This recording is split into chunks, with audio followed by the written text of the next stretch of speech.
Okay, got both engines running. Running very good. Got the Starling Mini right here in the back. All tied up, so it can't go nowhere. Looking good. I'm running off the battery. I put a regular battery and adapter here instead of running off the mini battery. That way I can run it longer. If this battery goes dead, I'll have my mini. We're starting early, about 4:15. We'll probably end up going to about 8:30 or 9 o'clock. And typical battery power in the mini lasts 3.5 hours.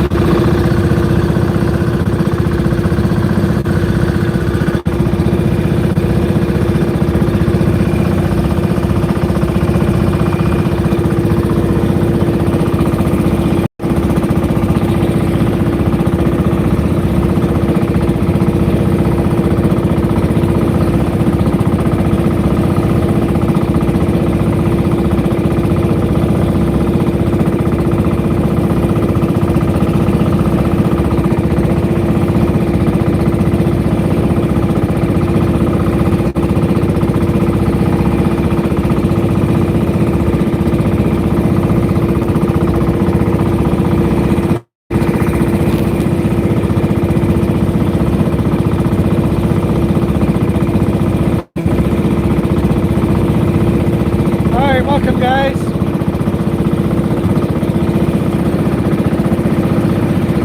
We're on our way out. An area no God. We have 15 sections of net here in the boat, ready to drop when we get out here. We left a little early because we didn't know how the boat or how the engines were going to run. The boat's been sitting on the beach for probably, I don't know, 7 months. Here we are, we're back again, guys. It's the Micha boat. I expect we'll see the Queen Charm boat on tonight also. They're the ones that been doing so well fishing for us. That's our bigger boat. It's a 3-man crew. And tonight, as promised, I'll do something I've never done here before for you guys. I'll pull nets. So we'll be busy. I'll let the camera do the work. I won't be able to answer any questions until after I get back to the camera, but it takes a while to pull in 15 sections of net, so we'll be busy at it.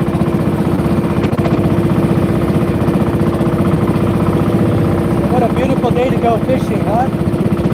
Partly cloudy skies, very hot still. It's almost 4:30 in the afternoon. We're here off Masbate Island in the Asid Sea.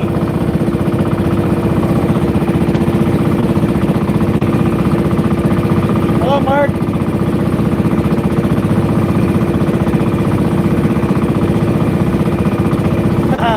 Hey, Sammy. How you doing? We're out here enjoying the Micha-el-la Boat now. Time to go fishing every day. The fish are here now. So we're going to be doing a lot of fishing.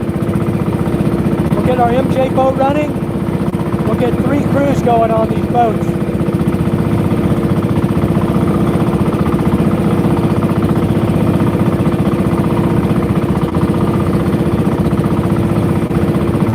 Our crew today is Boboy, Papan Roni, my father-in-law, and myself.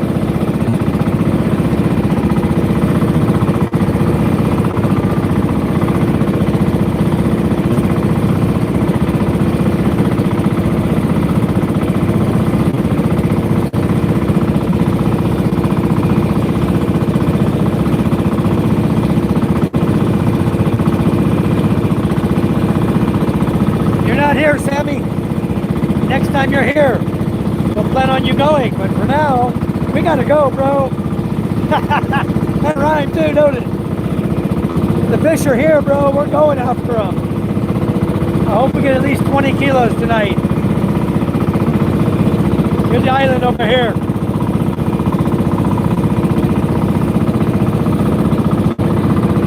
I got my Starling Mini set up in the back. The target tonight is going to be Guma'a. The Guma'a raise about 120 pesos per kilo. So if you get 20 kilos, you got a nice haul. 2,400 pesos. Of course, I don't get paid nothing. Charm does, but I don't. But I'm going to work tonight, guys.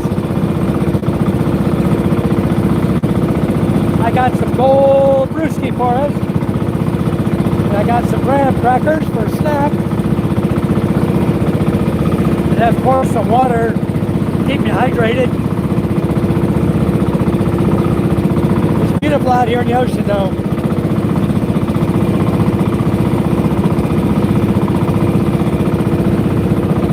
We're going to Hangan tonight. That's where the fish are. Inside. We call inside outside. Inside means we're only going to spend about maybe 1.5 liters of diesel total to get where we're going. So on a 20-liter jug we have, we should be able to make at least 4 or 5 trips going out and back. Depends if we're going to use 1 to 2 liters. Maybe as many as 8 trips, you know? It depends. I gotta watch the other boats to know just how far we're going. But it may end up being 1.5 out, 1.5 back. But if you get 2,400 pesos, if 1 liter costs you 120, in this case, we only pay 50 pesos per liter for the diesel we're running on. So for Charm and I, we got it made. That's why we stocked up. Right here, you're watching it now. We're gonna survive.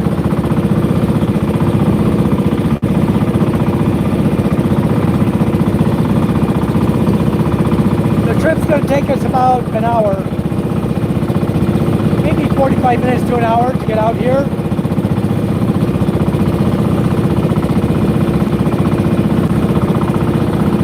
Yeah, probably about an hour. But we're just barely moving. I mean, we're putting along. Got both engines running, but we're not going even, I don't even think we're doing 10 knots. We're doing about 8 knots, 7 knots. We're just idling along. We're not in a hurry because we left early and the sun doesn't set till 6 o'clock or a little after. And we can't drop nets till the sun sets. So there's no rush. We're 2 hours going out. Plenty of time to goof off, have a cold beer, and get out here.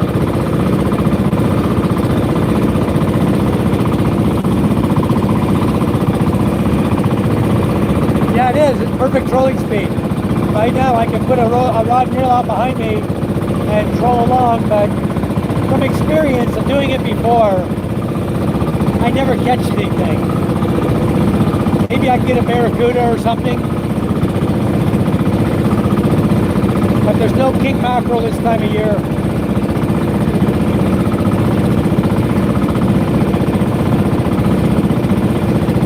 One of these days I'll have to try it.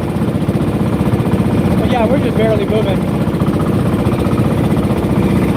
I'll take the camera down here and show you guys the back so you can see what we're doing.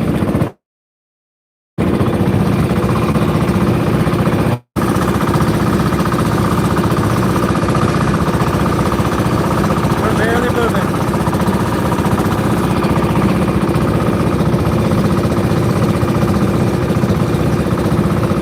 Angel, we've had this boat, I think about the Queen Charm we've had 5 years. We had our MJ boat probably about 3 years as well, 3.5 years, and then this one about 3 years. So we have 3 boats. We have options. 2 of the boats, the MJ and the Micha-el-la Boat, the one we're on, are smaller boats. They're designed for 2-man crew. And of course, the cameraman has to go along, right? But it's time my father-in-law will be the cameraman. And I'll be up here on the front with Boy pulling nets tonight. He's going to deploy them. I'll record it all. After the notes are set, after we nets soak for about an hour, then we'll start pulling them in. And I'll just set the camera up and let it run. The Starlink Mini should do fine for the whole time we're out here. I have any issues at all, I have to change over to the battery, the Wi-Fi battery itself. I'm on an external battery right now. It should last 4 hours easy. Got another boat going out right here.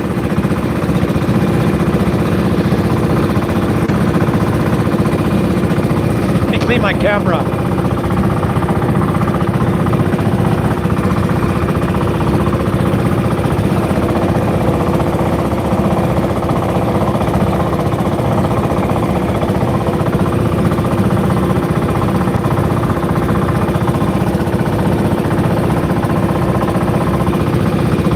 Okay, that's better. Now we got a nice clean camera. We can see this guy going out right here. And out here in front of us, we got another boat going out right here. Look like spiders on the water, don't they? These boats. The way the katiks are set up, with the arms reaching out, like spider legs. Good morning, Twinkie, how are you? We're going fishing, guys. We should be out here about 4 hours, maybe 5, depending on how many fish we catch. Usually about a trip like this takes about an hour and a half, 2 hours to pull the nets in, and then with 50 sections of net. Each net section here we're looking at, each of these nets is 100 meters long. So you calculate like 100 yards. We have 15 sections. So we're running 1,500 meters of net, almost a mile long. That's 4,500 feet. And we know a mile is 5,280 feet. So if I had 2 more links on here, we'd be a mile long a net. Roughly.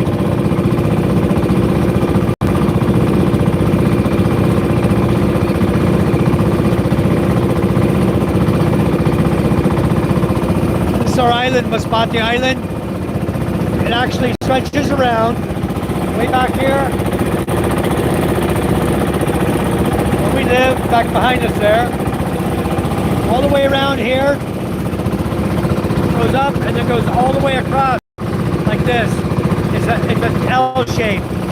Our island is L shape. If you look in the center of the Philippines, I think maybe you can even see that. I can see it with the naked eye. I don't know if you guys can see land up there in front of us. Way up there you see like a little gray area. Looks like about it's an inch, about this high. Going bumpity bumpity bumpity bump. The mountains and stuff. That's the other part of the island out in front of us. Difficult to see, it's kind of hazy over there. Yeah, we can't even see the Gigante Islands, which are right out here, 3 hours away. So it's all hazy today. Maybe smog coming out of Iloilo off Panay Island, because there's certainly no smog on Masbate Island. However, people tend to light fires this time of year and burn the mountainside down.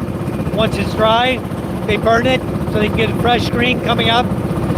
And I see smoke on the horizon. So it's a good possibility that someone's burning, and this is haze from the fires that people are burning grass. They do it all the time here. There's some more boats coming out over here from the mocap.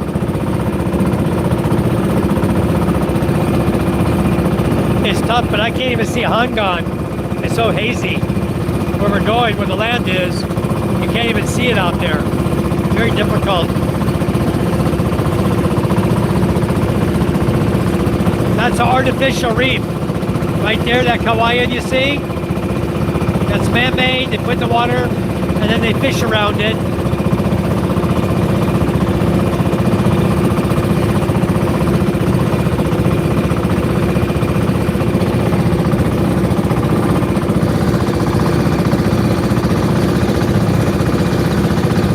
So Mark, you almost got drift out in the ocean, huh? these boats are pretty good. They have double engine. So if we have a problem with one, we got the other engine as a backup. And rare have I ever seen a problem where both boats' motors died on the same trip. That is like so unusual. The odds are really against that happening. I see a few more boats out here, a little farther out in the Hangan outside area. But this one is definitely going inside with us.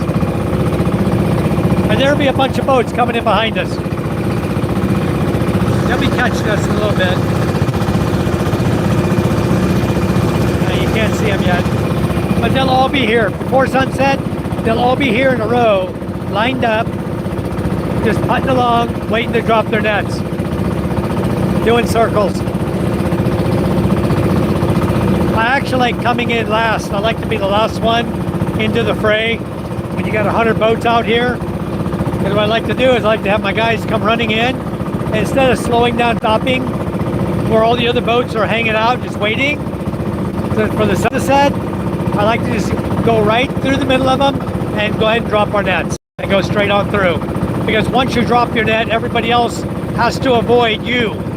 So that pushes everybody out left to right of where you went. So it's actually a better technique.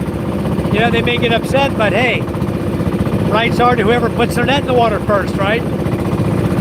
We've done that a few times. Nobody ever says anything. You just come in last and come right in and drop your nets. I'm sure I'm not the only one that's ever done it, you know?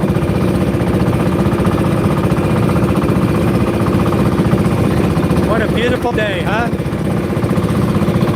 It's 4:41 in the afternoon.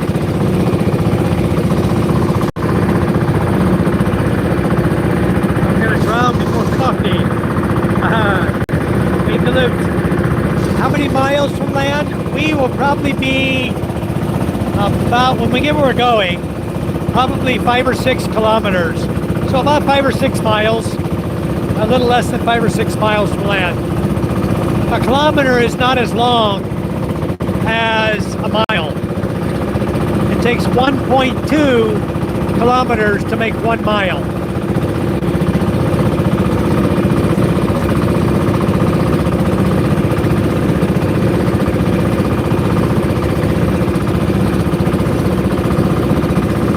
Something on the water out here. What's that?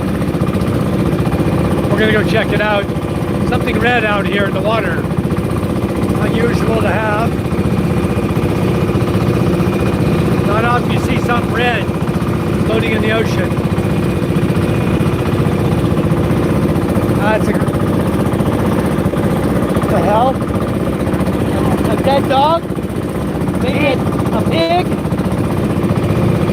What it was a baboy in a red sack, floating on the top of the ocean. Somebody dropped their dead baboy in the ocean. He's floating in the red bag. Wow.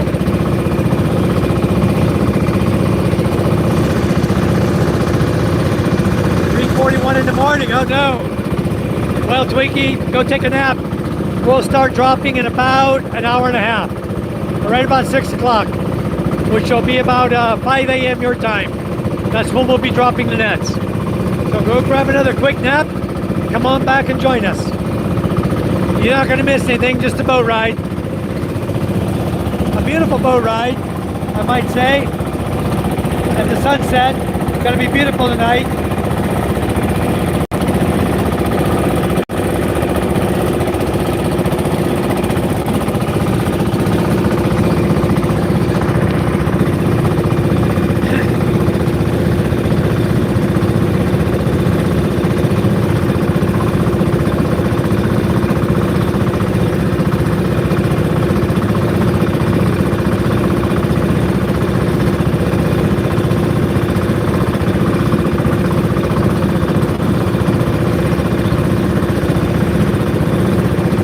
This guy's slow way down too.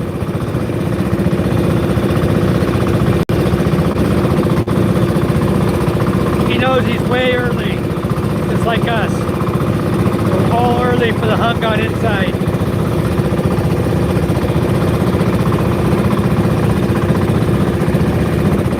This guy's slowing down too.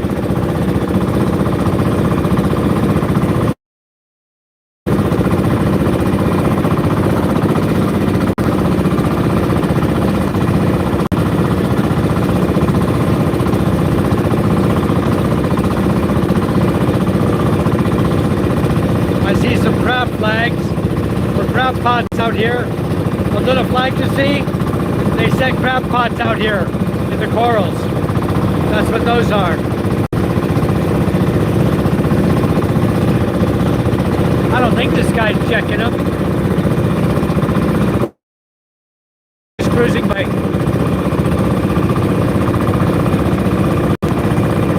No, he's not checking pots.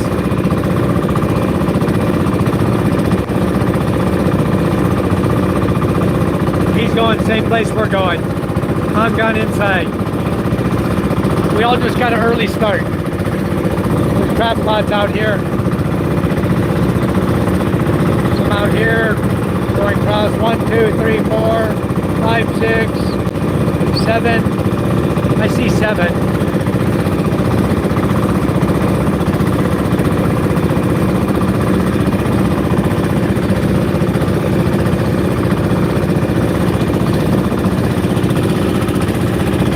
Got the Starlink Mini set up in the back on my tripod that Ray in the Philippines gave me for Christmas. I've got my other tripod here. Oh, I'll zoom out of there. Right here next to me. I can put my phone right in front here. You can see everything.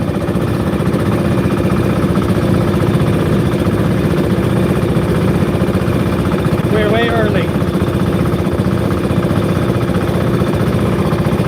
Let's see what Papa wants to shut down, wait, have a cold one now. Usually after we drop the net, we pop a cold one, have a snack, and then wait for the nets to soak, and then get busy pulling them in. Yeah, this guy's putt-putt. This guy looks like he's by himself out here. One-man crew. A lot of guys do that. They come out here, they'll tie their rudder, go straight, and then just put the engine at like the throttle we're at now. The guy will jump in the front, and he'll undo his net, throw his, this is a fishing light right here, this is the end of the net. We'll throw it over, and then the net will go out after that, and he'll deploy it all by himself. That might be Tanoi from our village. Is that Tanoi? No? Oh, that's right, he was back there. Yeah, we'll see. If he's slow way down, we're going to go around him. Once he speeds back up. We're not there yet. We still got about maybe 15 minutes. That's why we're slowing down too. I'm going to bring her over and slow down a little bit too. No need to run up to nobody's house. We're all doing fine out here. Maybe he's out of Pigandutai or San Antonio.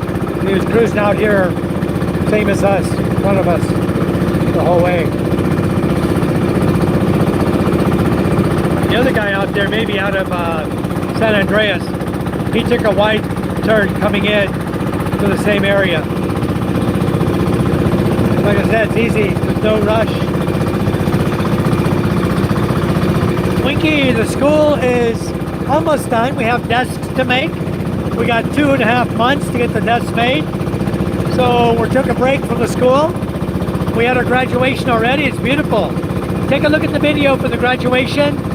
You'll see the schoolhouse. It was a full house. Believe me, I was standing in the front, shaking everybody's hand as they came up to get their awards. I took the place of Charm. She's the PTA president. And, oh, there's 2 guys on board. Okay. So I took the place of Charm. I had to stand up in the front and congratulate everybody who got their certificates and medals.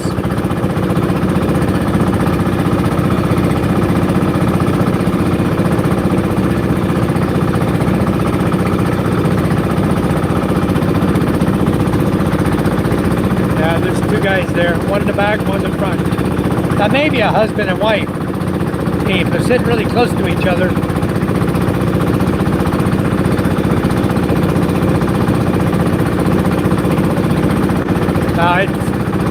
Yeah, it's a husband and wife. She's wearing a pink hat, looks like.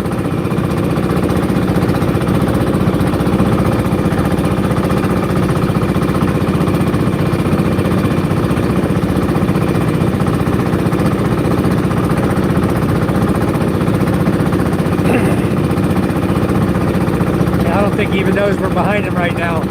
There he goes. Look. You know, Asher, San Antonio, Malamusmate. That's the Asher boat. Husband and wife team.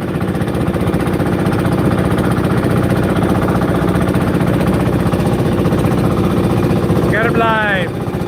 Anyway.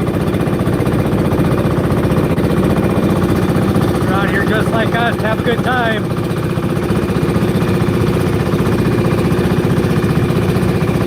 They know us. They know our boat.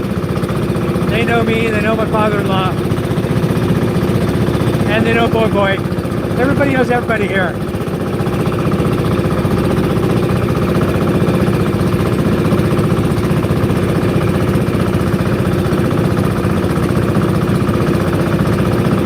But we're already pretty much where we're going. There's a mountain ridge over here that we look for. We'll go over here and parallel that, and that's where he knows where the coral drop is, so that's where we'll go, and we'll drop along the corals here. It's going to be a drop when we I think we're going to kind of start off here, and then we're going to go to the right and do our drop. I don't think he's going to maintain a straight line. If he does, we'll probably run over corals, which is not going to be good. I don't have a fish finder on this boat. We're set up for it, but my father-in-law doesn't like to use it. So I don't even have one on here. He knows the water so well, it doesn't matter. He doesn't need a fish finder. One day I'll know the waters that well as well. I watch his landmarks, how he fishes. I'm learning the currents, the winds.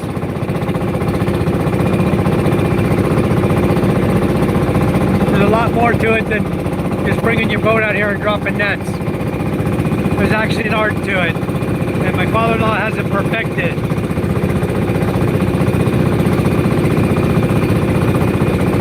Depends on how they identify. You're funny. No, Twinkie, that definitely was a man and a woman. I guarantee you. Over here where we live, there are not many who identify. There's only a few that have an identity other than what they were born with. Okay, I'd say there's probably in San Antonio, Quinana-Dutai, Quinana-Tonga, and San Andreas, we're probably totaling about less than 10 out of all the population aren't secure with their sexuality. Don't realize what they were born with is what their gender is. Pretty strange, but anyway, it happens here as well as in the U.S. and other countries, all over the world. So anyway, it's what it is.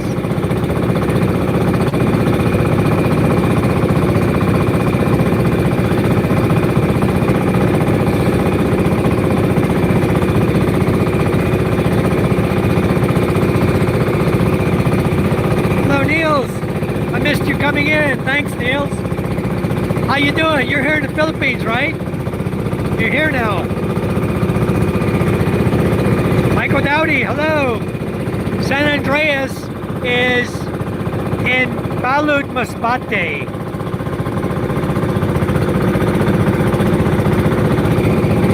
Alright, Kapiti, hello, hello. Yeah, the internet works great out here. I've got the Wi-Fi mini set up in the back. I don't know if you can see it back there. Right back there behind the pole. It's on a tripod back there. Working great. We're having a wonderful day. We're fishing. There ain't nothing like a fishing day. We got our 15 sections of net here. This is all legal net, guys. We don't fish illegally. This is number 7100. It's 1 inch square 0.025 nylon net. Legal nets. We fish from the bottom where the lead is to the top where the floats are is only 2 meters high. So we're doing bottom fishing. We drop the nets, the weight carries them to the bottom, and the floats hold the net up off the bottom 2 meters. That's it. So anything that's 2.5 meters off the bottom, we don't get it. It doesn't get in our net. So we're only going for bottom fish who are feeding on the bottom, which in the case of tonight, there are schools of Gumaa, Gumaa. You can look them up online. They are you might say, sister fish to the Spanish mackerel. They look almost like a mini Spanish mackerel. They're anywhere from 8 to 10 inches long, usually. And if they're full grown, they're probably 10 inches long, mature, and we do our best to catch as many as we can because we sell them for 120 pesos per kilo. So anything else we catch, crab, shrimp, lobster, whatever else we catch, any other fish, that's all fish for foods generally, unless we catch a lot of them, and then we sell those by the kilo also. And they can range up to 150 pesos or 200 pesos per kilo. So we are fishing for income, not just for foods. That's why we have 3 boats, and we only have 2 crews currently. Once Sammy gets back, we'll find someone else to go fishing, and maybe we'll put Sammy as a crew member, and he can go start learning how to fish. I've got one other boat, the MJ boat, sitting right in front of his house.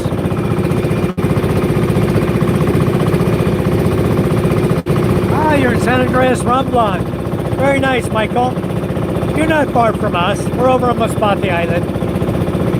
I think there's a San Andreas on every island, you know. But I think there's not many Kinyan Tongas. I'm in Kinyan and Tonga, Balud Masbate.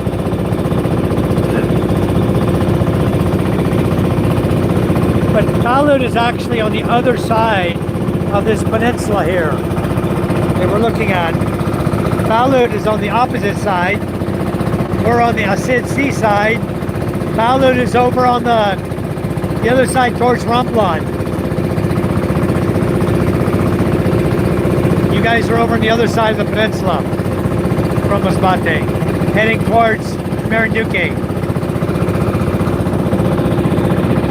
If we go down to Panay and catch a ferry, they always go through Ramblan, going over to Marinduque and over to Batangas. That's the route of the ferries that go out of Rojas, Panay Island.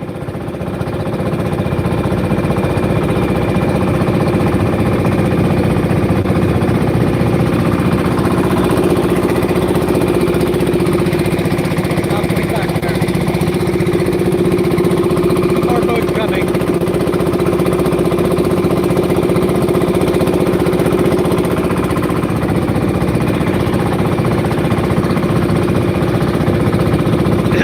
Hangan inside is over here. See the land over here. So we are inside right now. Hangan outside is way up here where the other boat is. Way up there.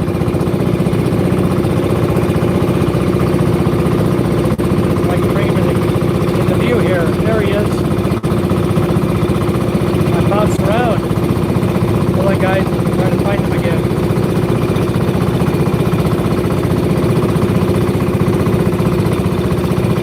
Gotta go slow when you zoom in.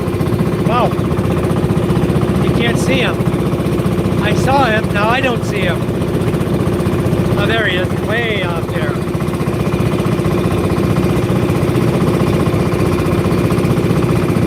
I mean, he's hard to see with naked eye. Way, way out there. I can't even spot him on the zoom.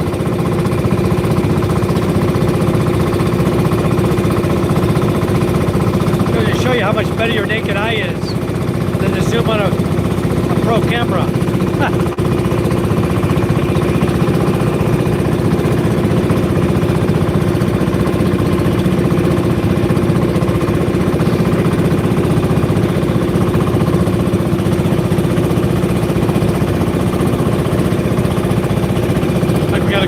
small sailboats out here.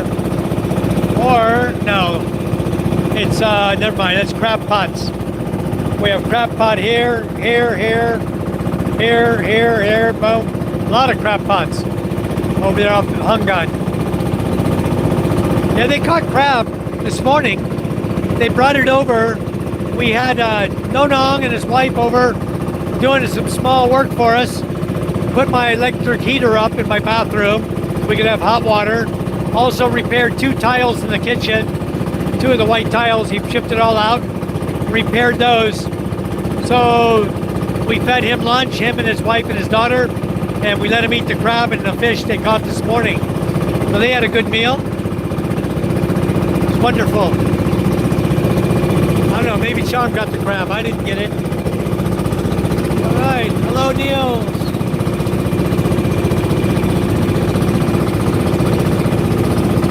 Okay, California has the bad San Andreas.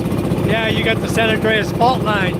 I know, Twinkie, I used to live over there. Ah, you're on Topless Island. Facing Mindoro, I know Topless Island. Do they make you go from Topless over to Romblon to catch the boat? Or do they actually stop in Tablas to take you guys to Batangas? I thought they did both. I thought they went to Romblon, then Tablas, and then Batangas.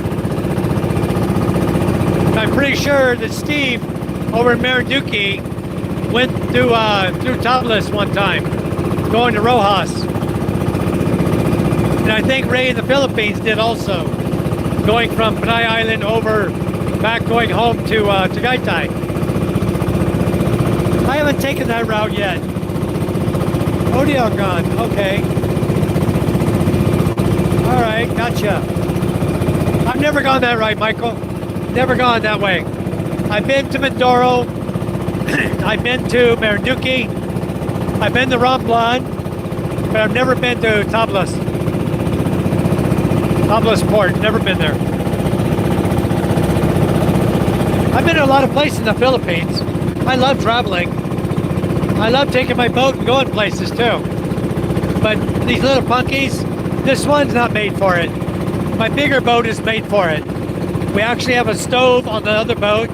We can cook rice, cook fish on the boat, so it's nicer. There's that boat out there. I see him now.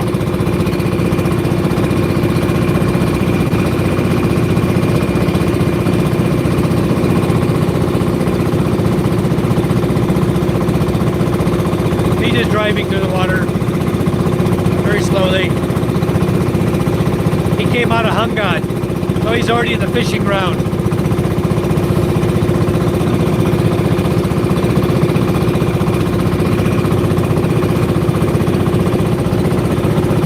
I need him in Tornado Alley. Never been in a tornado. Wow. I've seen water spouts over here. I personally have never been in a tornado. I've been in several earthquakes in California. I actually watched the sidewalks rolling one time. It looked like waves on the ocean. The rolling of the sidewalk in the earthquake is crazy. I was living in Lemon Grove at the time. And the sidewalk out in front of our house was actually rolling up and down. I'm not kidding you. It looked like the waves of the ocean. Yeah, there's crab pots out there. I love crab. We catch crab because we own the boat. All the crab on the boats is supposed to go to the owner.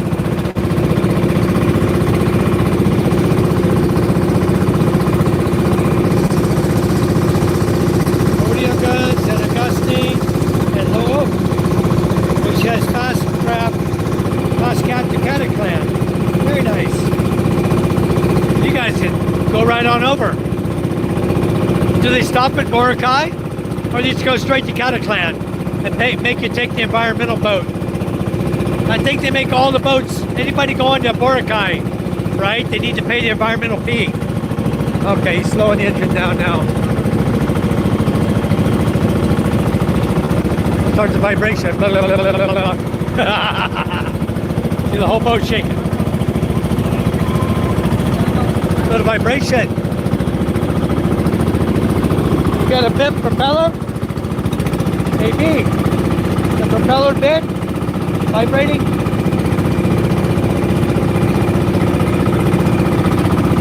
Get down to 1 now. Slowing down. We got so much daylight left, guys, before we can drop the net.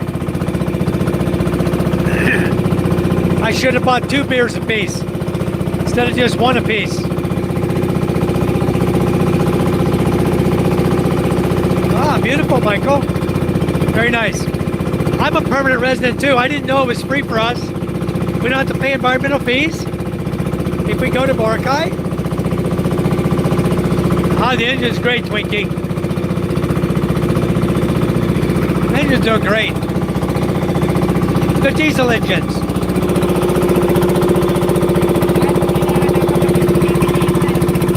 That was running. 1 engine only? You're running only 1 now? Yeah, we're running the back engine. What he did, the vibration you were feeling, he would shut the engine down, and then he increased the RPM a little of the second engine, just a little bit. So we're running 1 engine now. No need to run 2, we're putting. We could have run 1 engine the whole way. You know, just putt the whole way. Gone as fast as we're going. Idling. When are we gonna start jigging to push in? I don't bring one. Maybe next time. Maybe there's some push in there. We'll bring some jigs next time. We'll jig for poussette, see if we can catch some while we're waiting for the fish to get in the net. We like to do that. Okay, there's that vibration again. That's the back engine. We may have a little bit of a bent propeller.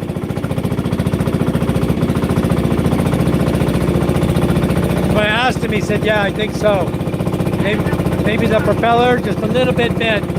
It hits that right frequency, the speed, and then you can feel that vibration if it's bent a little bit. It's okay, don't hurt nothing. We'll pull it out and straighten it. We straighten them manually with eyeball. There's no machine to straighten the propeller shaft.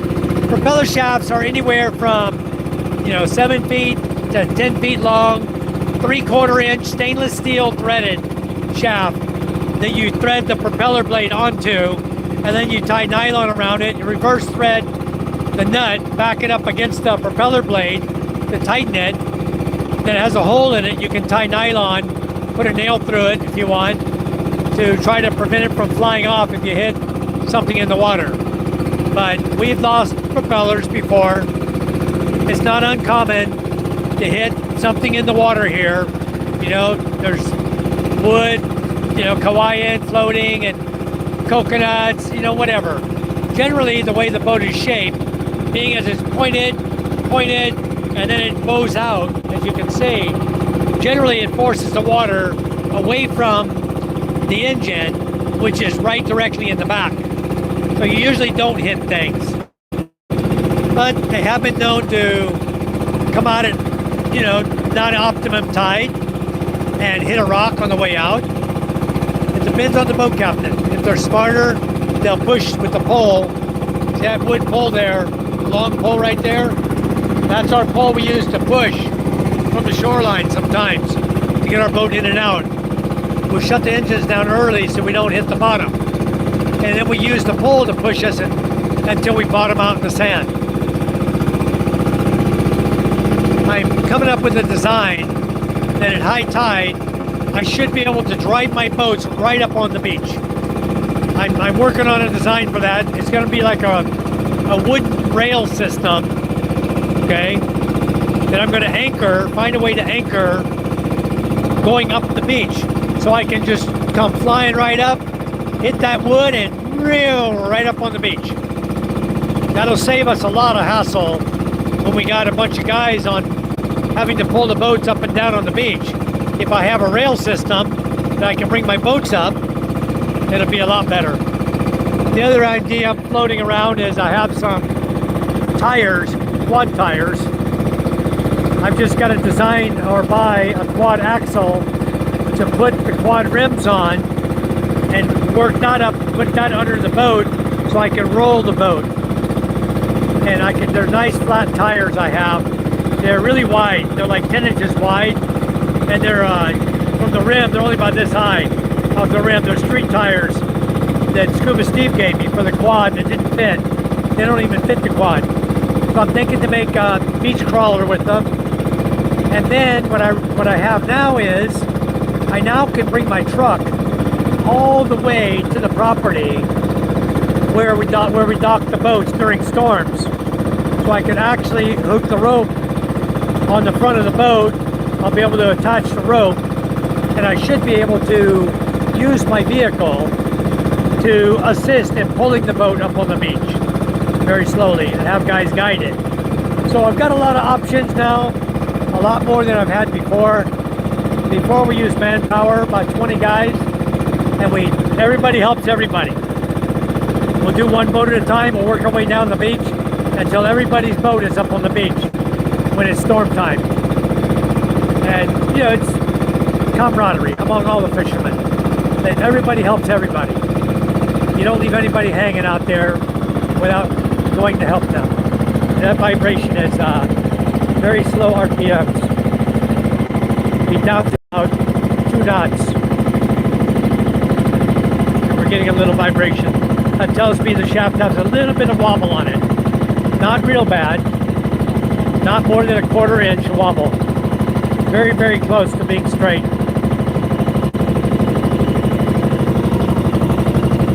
Yeah, we'll pull that one, straighten it, put it back on.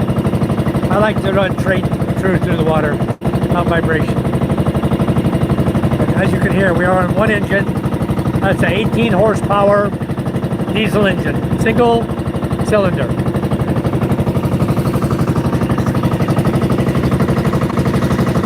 Lynn TV, hello, we're going fishing.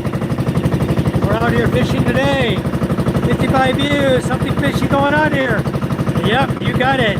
Thank you. Thanks for coming in, 55. We'd like you as a moderator of the channel, guys. Don't forget to subscribe, give us a like, much appreciated. We're off Masbate Island. We're in the Hangan area, spelled J-A-N-G-A-N. You can look that up on Masbate Island. And we're about, I'd say, 5 miles from land right now. So you guys can look us up. If you want it in kilometers, about 6 kilometers, maybe 7. But we're off the island of Masbate in the Hangan region. J-A-N-G-A-N. If you find the area called Pangaranan, then below it, going towards Panay, you zoom in, you'll see Hangan, then you'll see Bye-Bye, Lamocab, San Antonio, Quinanandutay, Quinanantonga, San Andreas. Then you'll see Mabuhay, Bukanaway, and Kalampang. Kalampang is the very tip of the island, where if you're coming to Masbate from Rojas City, from Monica, or the other port, Kulasi, you're going to dock in Kalampang. Coming to Masbate, Kalampang, or Guanbanawahan, or Balud. Those are the 3 locations you go to. If you're coming in from Estancia, you can come straight into Quinanantonga to Kalampang. A lot of ways to get here, guys. Or Estancia, also you go to Milagros up here. Milagros is right where it bends. Goes straight, you hit Milagros, goes to the right, comes out to Placer, Kawayan, Katagan, that area. You'll go from Masbate City through Mobo and a number of other cities going out. I don't need to name them all for you. You guys can see them on the map.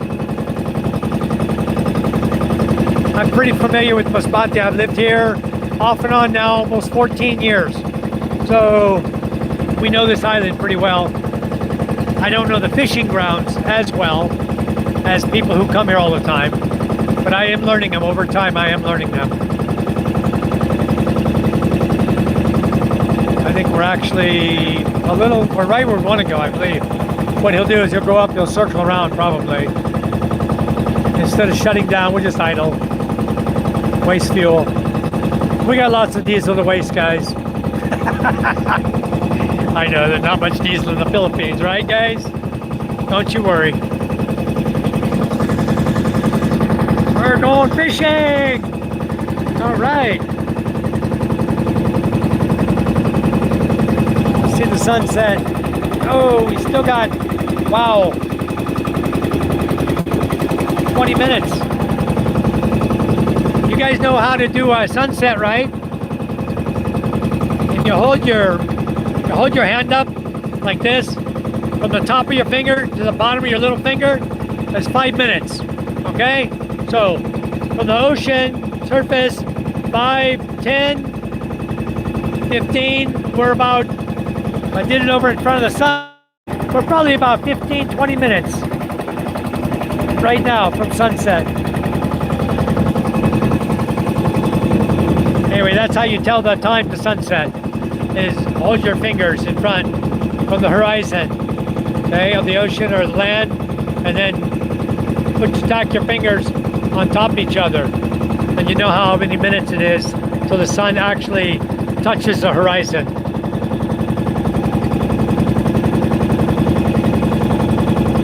So for complete sunset, the full height of the sun touching the horizon, probably looking at 4 fingers. Of course, I'm doing it right here in front of the island, which is not the full distance of 20 miles. Normally you're doing it out to where the sun is. I want to turn around and look at the sun. You guys can look into it. The camera, very bright, huh? Anyway, guys, the Starlink Mini is working excellent. I'm on battery power right now. I brought a gel battery out of my 3-wheel tricycle there, electric tricycle. It's a 12 volt DC, 12 amp hour gel battery. So I expect it can last me around 3 hours. And then I have my mini battery, which will take me out another 3.5 hours. So you'll be able to enjoy the whole trip. We may have a short interruption in the YouTube channel while I change battery, but we'll be able to, if we do have an interruption like that, you guys know, just wait, be patient, I'll be back.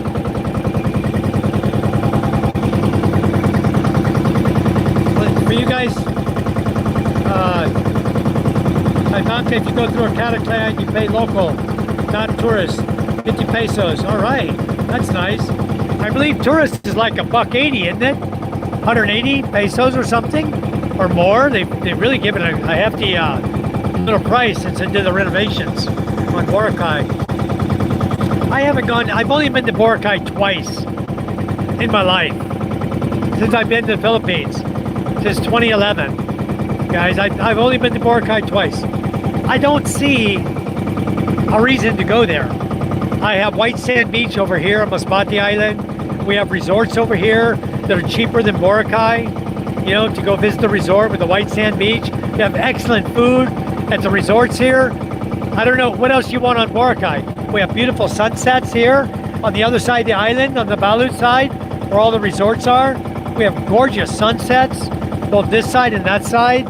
The same sunset you'll see from Boracay, you know, so I don't see a reason that I would spend the money to go to Boracay. I just can't see it. Unless my wife just wants to go travel to Boracay. Then we'll go. You know, it's up to the old lady. First time I called her old lady since I've been married to her. If she's watching live, she's gonna go, "What old lady?" No, guys, my wife is younger than I am. She's not old.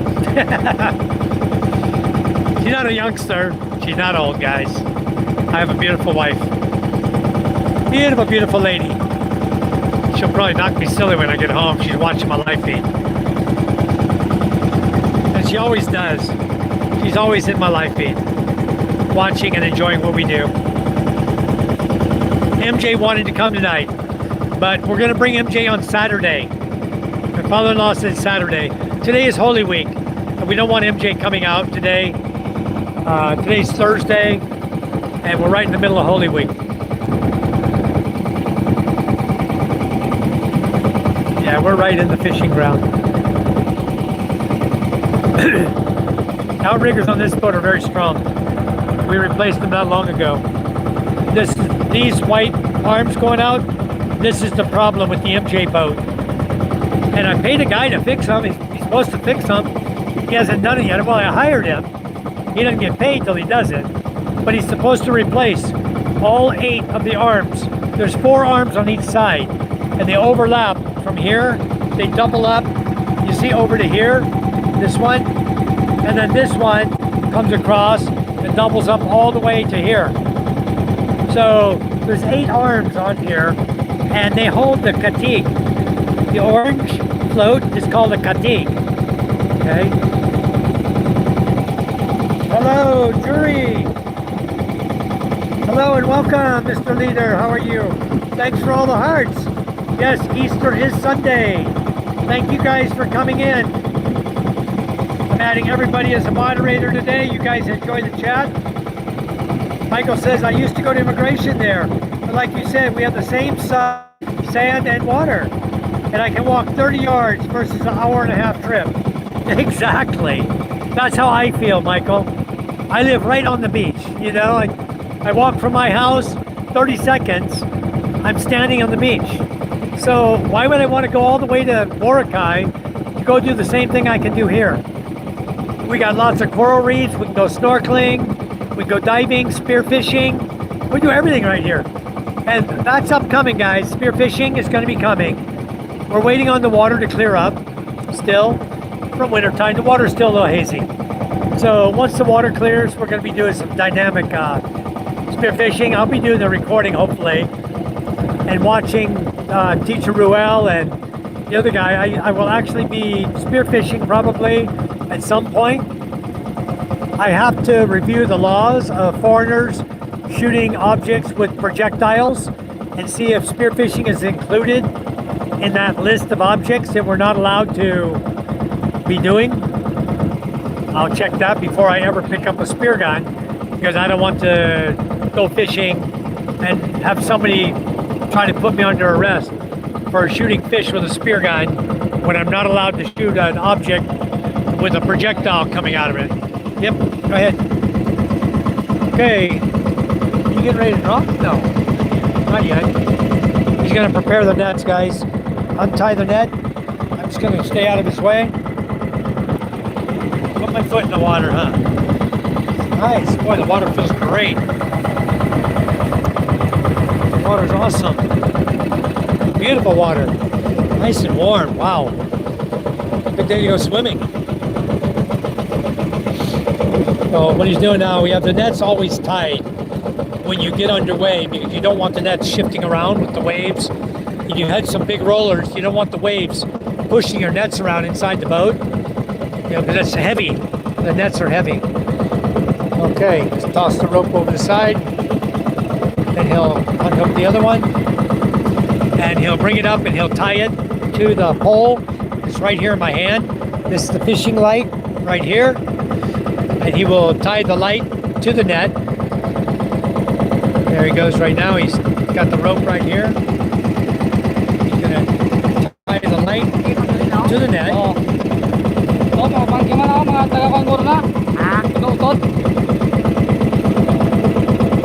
Who's that? Yeah. He's going this way. He's going back the other way.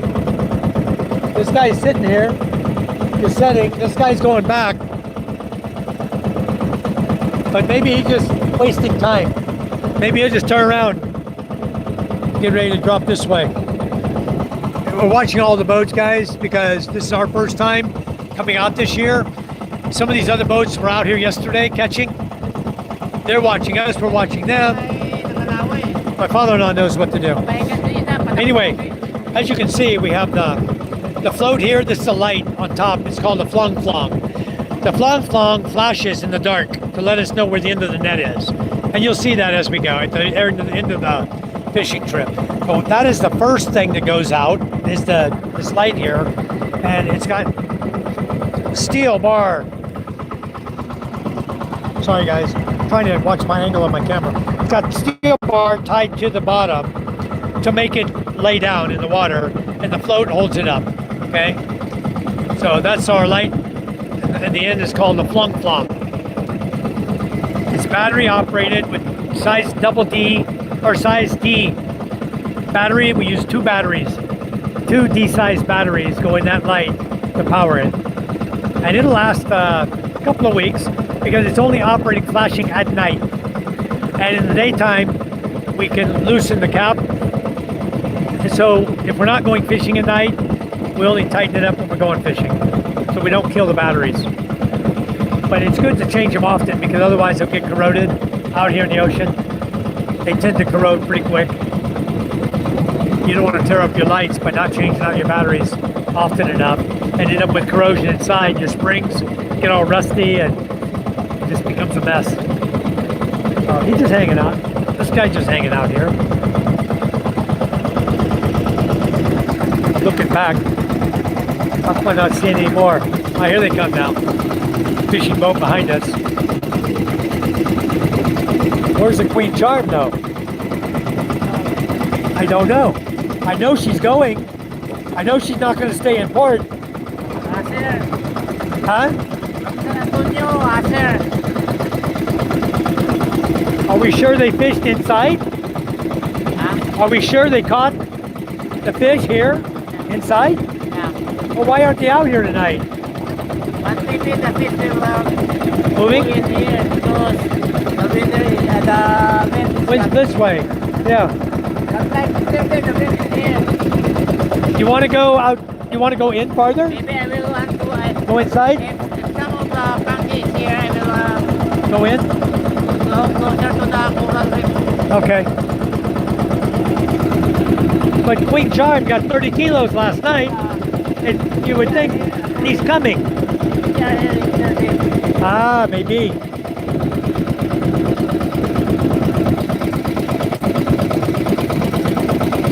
We'll know. We'll see them later when it gets dark. We'll see all their lights when they drop. We cannot see back to the port. The sun's glare. We can't even see back through the haze to see if the boats are coming. Coral reef is here and there. Right. This guy knows he's inside. Yeah. He's planning to drop there, I guess, going.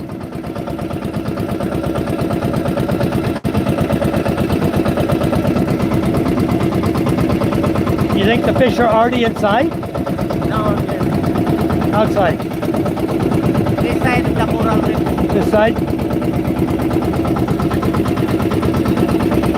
I miss my navigator I had before. On my boat, on my phone, I could look at the navigator, see where the corals were. But I don't have that no more. They want 3,200 pesos to renew the app. Never mind. I'll do without it for now. See, the coral reef is right here where the crab pots are. I know our other boat's coming because he did real well last night. 30 kilos, he's coming back. He made good money 2 nights for this week. This week fishing, he's already brought in like 8,000 pesos. Or I think that was the last 2 nights. The last 2 nights, he got 73 kilos. He brought in over 8,000 pesos in 2 nights. So I know he's coming fishing again. I just don't see him.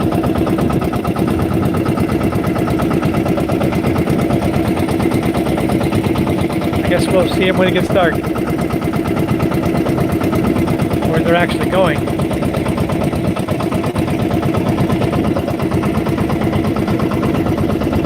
Bunch of punkies right there. Inside. They're all up inside. I'll bet that's where they were. I see them all now. 1, 2, 3, 4, 5. There's at least 5 over there. Way up inside. I bet that's where the Queen Charm is. Over there.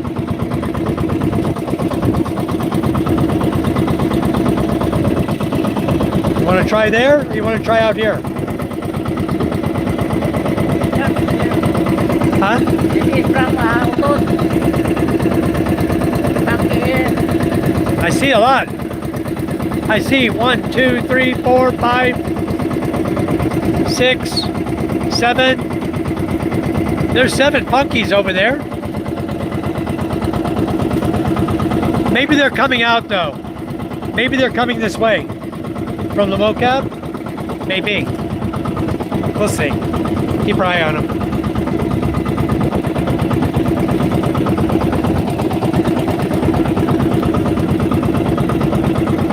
Got one over here. All right. Anyway.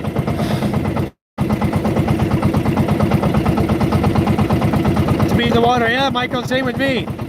30 yards. Yep. Mine's a little farther than that because I built my house up on a hill. My beach house is like 5 yards to high tide. My beach house is right there.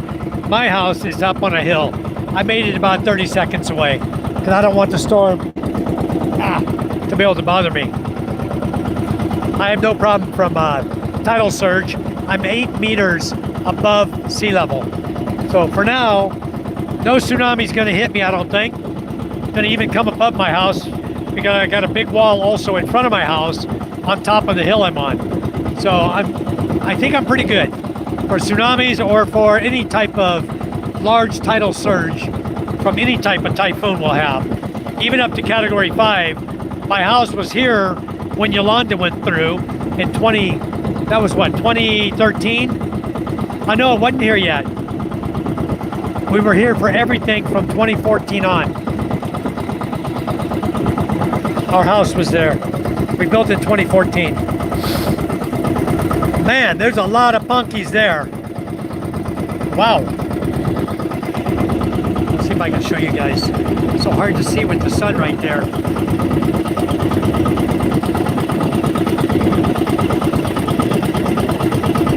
Give me a minute. Find them. Can't even see them with the glare from the sun. There they are. Look at all the punkies there. Wow. 1, 2, 3, 4, 5, 6, 7. Yeah, Queen Charm's over there. I see a boat's coming in. Coming this way, going over there. So Queen Charm's inside. Wow. They're far inside.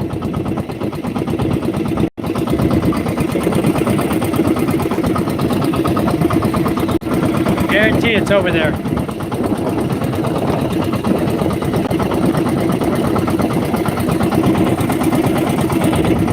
Anyway, guys, come pick the best spot for us. The sun's going down soon. It's actually much higher. It's actually up here. It looks like it's here, but it's actually up here from what I can see. I'm pointing at it. Like there. So 10 minutes. At least 10 minutes. Get that sunshine down, we'll be able to see what's going on better. Wow. A lot of punkies there, huh? Many. Far inside though. But I don't know if they're coming out. It looks to me like they're all lined up, waiting to drop their nets. That's what it looks like. They're all just lined up right there. Is that what it looks like to you? They're just lining up to go drop their nets.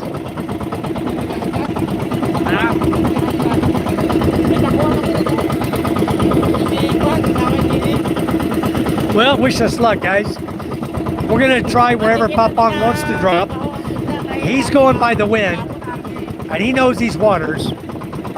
Even though they caught well there last night, let's just hope we catch well here. And we'll see. You know, it's fishing. You never know what you're gonna get. Anyway, guys, this boat is just to show you, this boat's not the most comfortable. Stand up here and show you. This is the little seat right here that I'm sitting on. It's about 8 inches, 10 inches wide. I'm sitting in that area with my tripod. Anyway, I'm going to be have to deploy some nets after we have a cold one and a snack. I'm gonna have this tripod set up here. Put my phone in the tripod. You guys get to watch the whole net. You're gonna watch the whole net deployment, and then you get to watch us. We're gonna be standing here pulling nets. But yeah, they're all inside.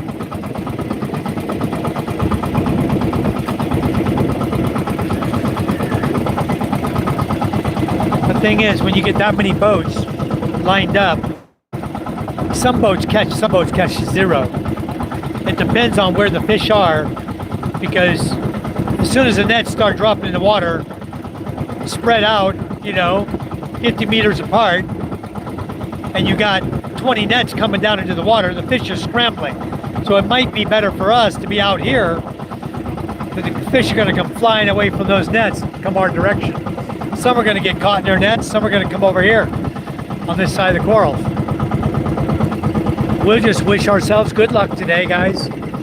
Hope we do well.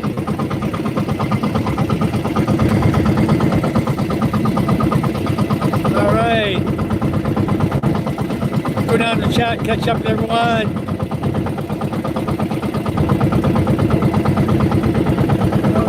All right. Hello, Flint TV. All right, Jury, if you say anything else, you'll be, I think you'll be blue, bro. I'm waiting on you to say something in the chat. It'll give you a jacket. Looks like you're still a gray. You haven't chatted. Let me see if my chat's okay. I'll check it.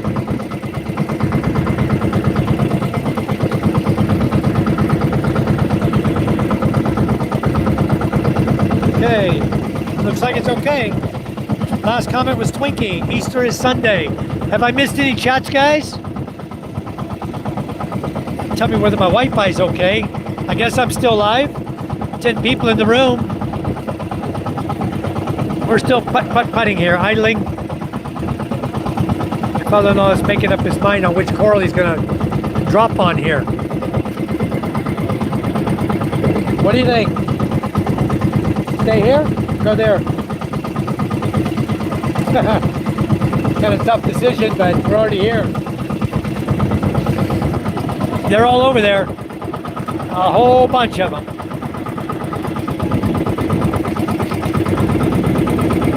That's where they're all going, inside there. Nobody's out here with us.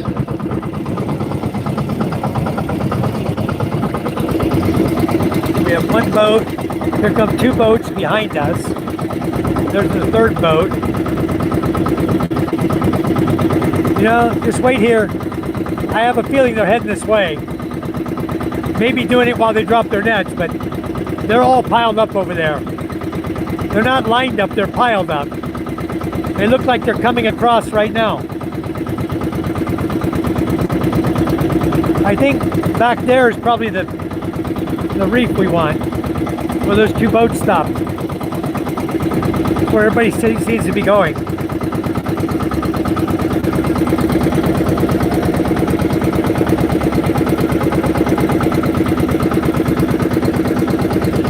We're at the dip in the mountain already. We're over here outside Hungat. We're not as close in as we should be, probably. Well, the sun's not set yet.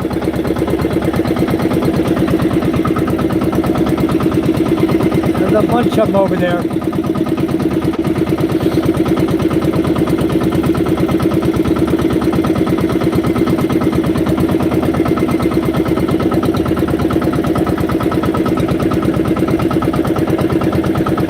Like the outside edge of where they're going to drop. If they were to start right where they're at, dropping now, they would be right about here where we're sitting when they completed their drop. That's what it looks like. They're about 1 kilometer away. Wow. And they're all over there, a bunch of them.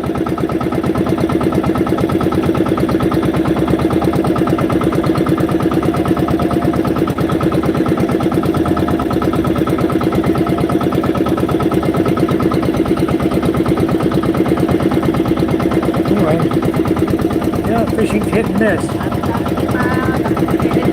They may miss them all. They may get nothing. We may catch a lot. 50 kilos. You don't know where the fish are at, you know? You just never know. So we're just going to do the best we can wherever he wants to drop. He's going by the wind.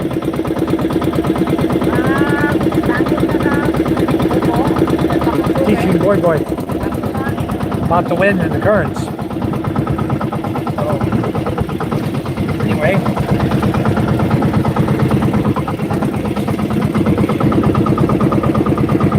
There's about a bunch of them over there. I'm sure that's where they caught the fish. Over in that area. We're just going to circle around. We still got 20 minutes.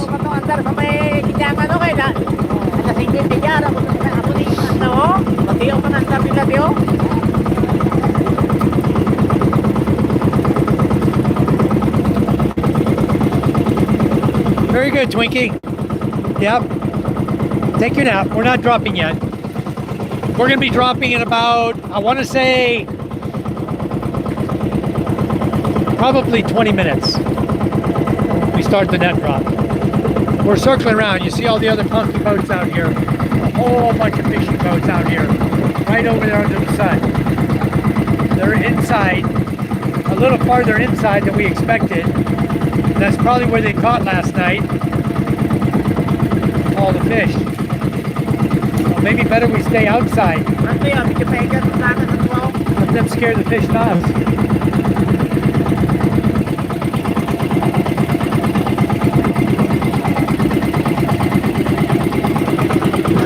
It'll be a beautiful sunset tonight.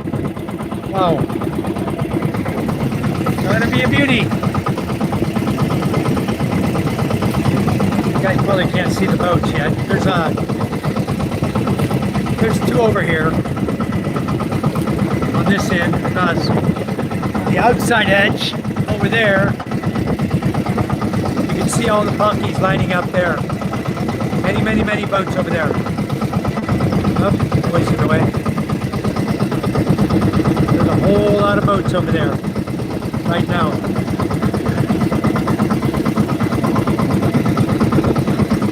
Half Century Outdoor, hello, how are you? Don't drop me! Yeah, Michael, it's gonna be a beautiful sunset.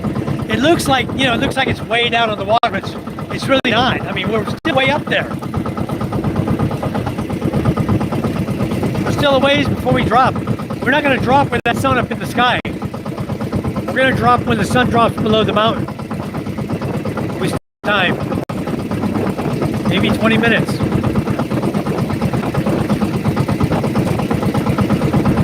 Okay, we ran back toward the boats, but we're still circling. We're not going to go in there where they're at. We may drop in front of them here, so they'll overlap our net somewhat, but hopefully they'll scare the fish into the net as all those boats come screaming out when their net's dropping.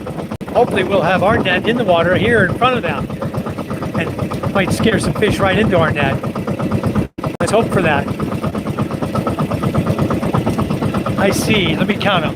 1, 2, 3, 4, 5, 6, 7, 8, 9, 10, 11, 12, 13, 14, 15, 16, 17, 18, 19, 20, 21, 22, 23, 24, 25, 26, 27, 28, 29. There are 29 boats out here, guys. Let me try to zoom in, scan across the water. There's 29 punkies out here to fish tonight. You're gonna spot them as I pan across. There is a lot of boats out here, guys. A lot of boats. Okay, that's about it. Oh no, more over here. Crap. More. Wow. A lot of boats out here, guys. It's gonna be a fun fishing night. There'll be a lot of people trying to catch these fish. And believe me, we don't catch them all, okay? We only catch the fish in the bottom 2 meters of net. The bottom 2 meters of fish. Any fish running above that don't get caught. Anyway, the guma like to feed off the bottom. They feed off the plankton that come down the rivers here, off of Hungang, off the mountains, from the rains and stuff. The waves and the wind will push the plankton out. Then the fish come in to eat the plankton, which are down on the bottom, and they come down, they feed along the corals along the bottom. So we are here to drop our nets along those corals, and then the fish will run into our net, and we'll catch them. It's all static net. We drop the net, and it sits still. We don't drag net, okay? So the punkies now are just going to be jockeying for position to get themselves all lined up. We're out here in front of everybody. They're intending to drop their net coming this direction towards us. So we're out running in front of them. And when we get ready, when Papang says go, he's going to turn. We're going to get up here to the coral line. He's going to turn, drop the light, and our net's going out. Boom. We're going to just drop it just like that. Just that direction, just like that. Just paralleling the coastline is the way the coral reefs are. So yeah, the Queen Charm's out here. One of these boats is our other boat. Boy, they all come out just at sunset, don't they? We were early. We're the early bird. What do they say about the early bird? Early bird gets the worm. Early boat gets the fish. In this case, no, that's not true, guys. Look at these little 2-foot rollers we got out here. You guys sure you don't get seasick? I don't. But you guys, I don't know. These are just 2-footers. Imagine sometimes we come out here and they're 6-footers, you know? Anyway, guys, I love the boat. I love the water. I don't get sick from any of the rocking and the rolling. I told Charm I'm going to build us a platform so we can go out in the ocean, open up the windows so the breeze can blow right through, and we're going to go rock and roll and sleep on the ocean. I'm going to build like a pontoon boat out of barrels. I ordered 2 barrels today. I'm going to see how quickly they come, and then I may order another 6 barrels, and then we'll start building a pontoon boat. Just another idea of mine, not a project I want to do. Wow, boy, there's some monkeys here. See them all now. They're not so far away from us, guys. Drop load up. There's a lot of boats here.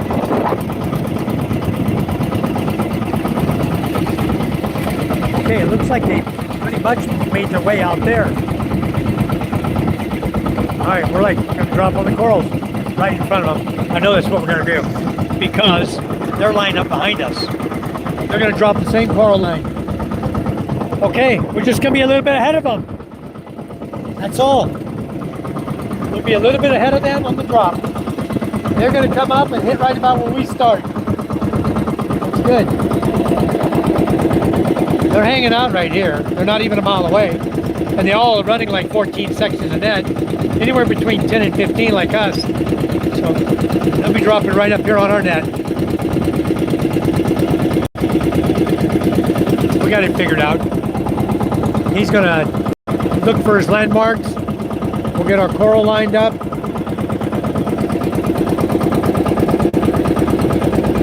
Nobody's dropping yet. The sun's not down yet, guys.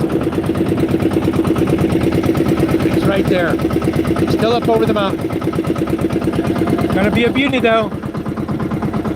We got one boat over here in front of us. 1 or 2.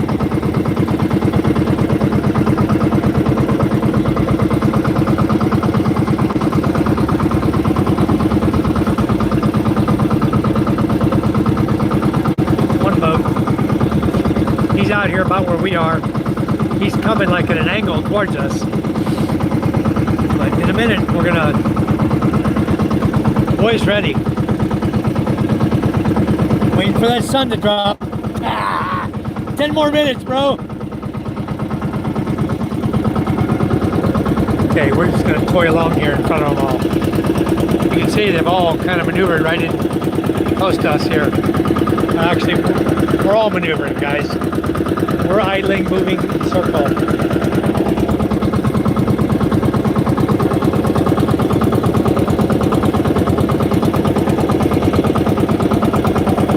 You gonna drop early or wait for the sun to go down? What do you think? Huh? Waiting? Okay, everybody's waiting. Nobody started dropping yet. He will drop, he will drop. Yeah.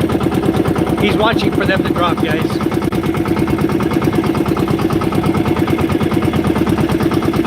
We're watching these other boats out here.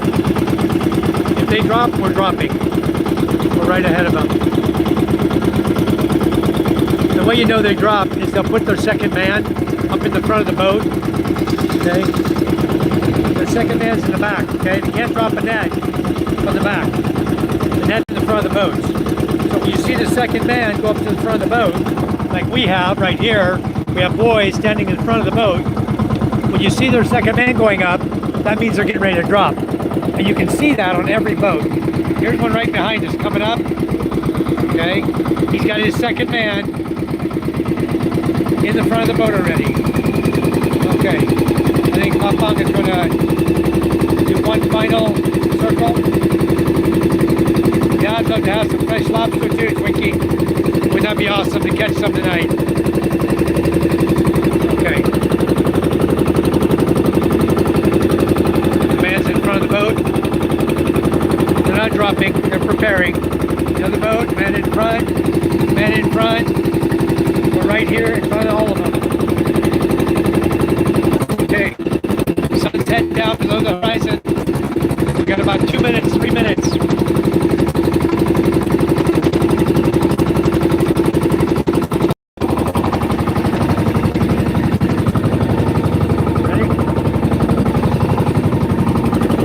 Okay, guys. This Papang nods his head. Going. We're going to get our line and drop. So they have to drop following line. They cannot drop across your line. Okay. Here we go. Got about 2 minutes. Checking the bearing of the corals right now. Making sure the coral line.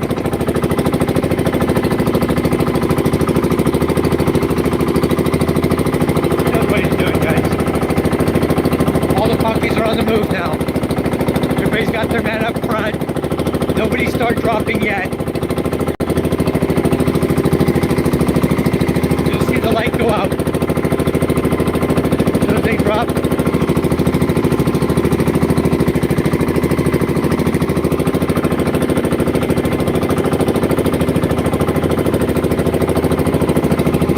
Sun's almost gone. 1 more minute. Vibration. No, we need to check the propeller. The one's got a little bit of vibration on it.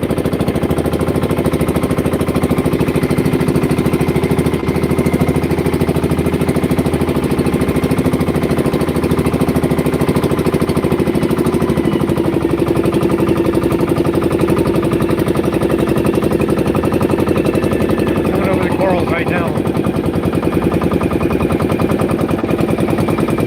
Down.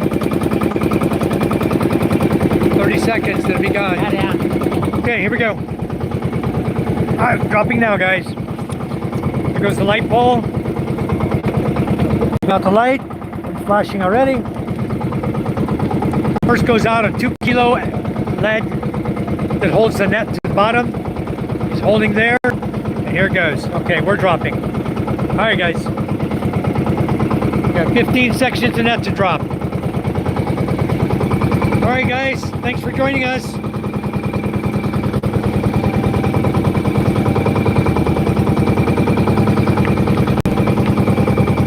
Beautiful Michael Apostle in it. Hi Patrick, how are you? Half century, don't drop me. I wish it was a heavy motor. No, it's a diesel engine.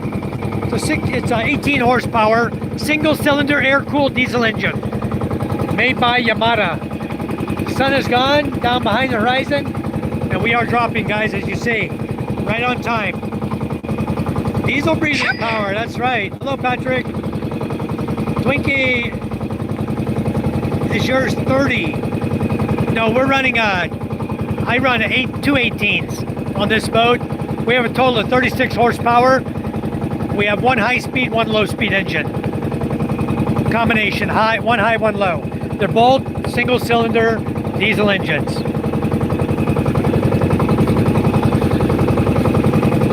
No, we're not, Michael. We're on the Micha-el-la Boat.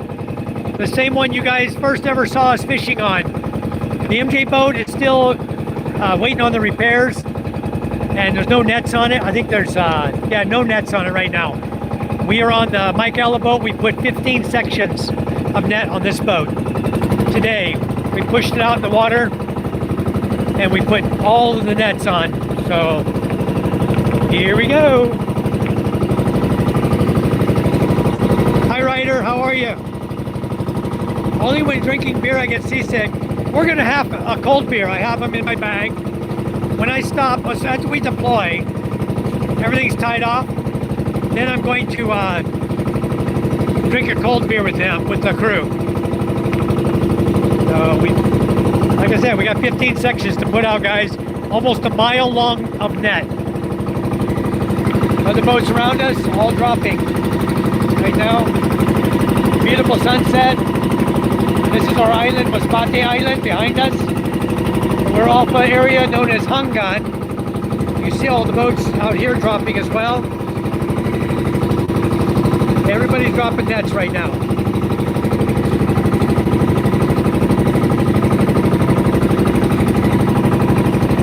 We got the inside line. They're taking the outside line, which is okay. We expect the fish to be coming out. There's a guy flashing here. Flashing you? Flashing his light at us.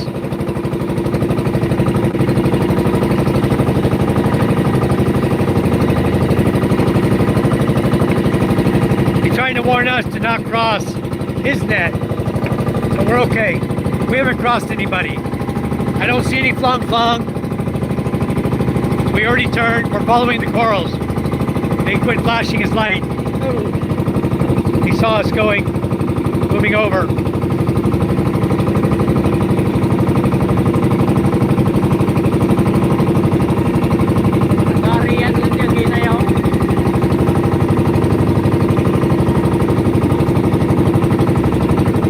I think he might be done. If he's done, we just go right by him. Continue on.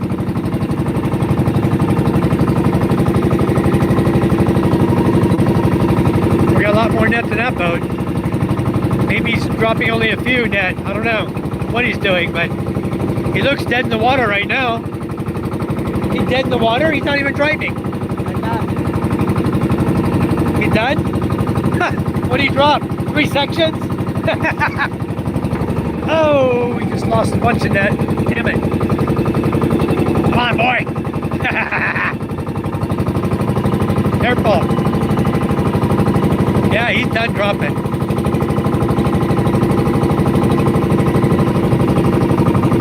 We're going to go right on past these guys.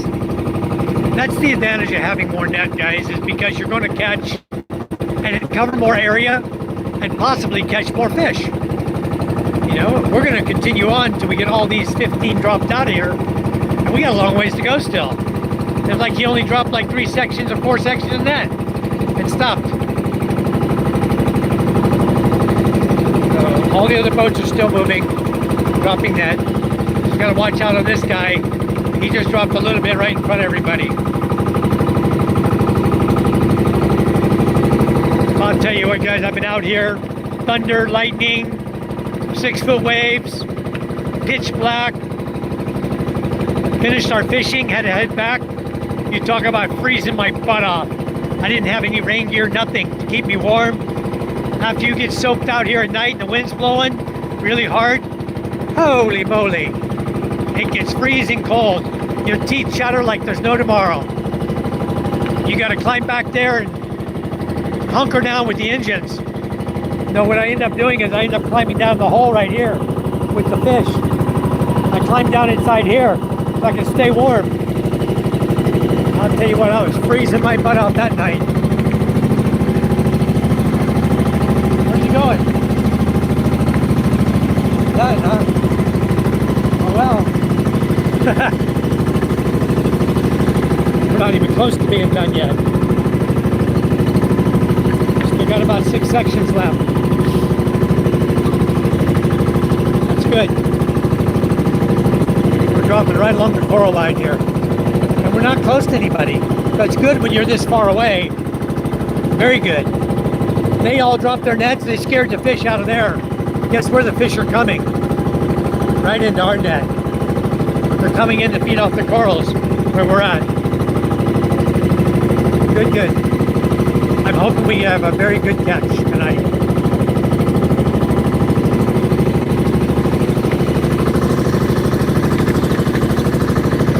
Fish shopping should be half century. Yeah. Twinkie says, nice. How much fish does this yield in bounty? Well, we're hoping at least 20 kilos, Janet. 20 kilos, 2,400 pesos, about $50. Roughly. $40. Because right now the exchange rate's high. It's like 60 to 1. So it's about $40 minimum. We want to catch at least 20. What we're looking for. These guys can make some money, a little bit of money. They're not looking for a lot of money. They're looking for some money.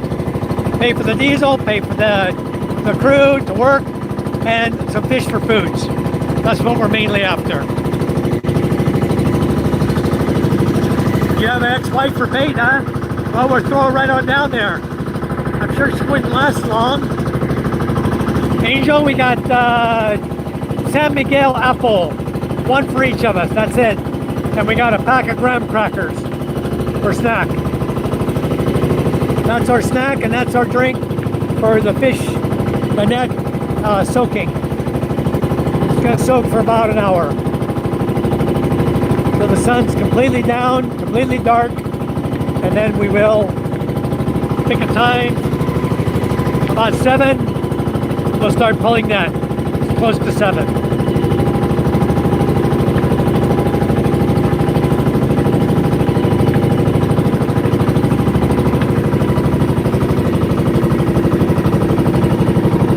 See the way it goes out, the lead weight goes out on the other side of this pole right here, and the nylon with the floats, the black floats, is going out on top. So we're actually, as we're dropping it, the net is lining up with the lead on the bottom and the floats on top, and we're just dragging it on out of the boat like that. So once all of this net is dropped out, it will fall all to the bottom, and that's it. We're going to slow down now. We're on last section. I guess my father-in-law can watch last section. Going out.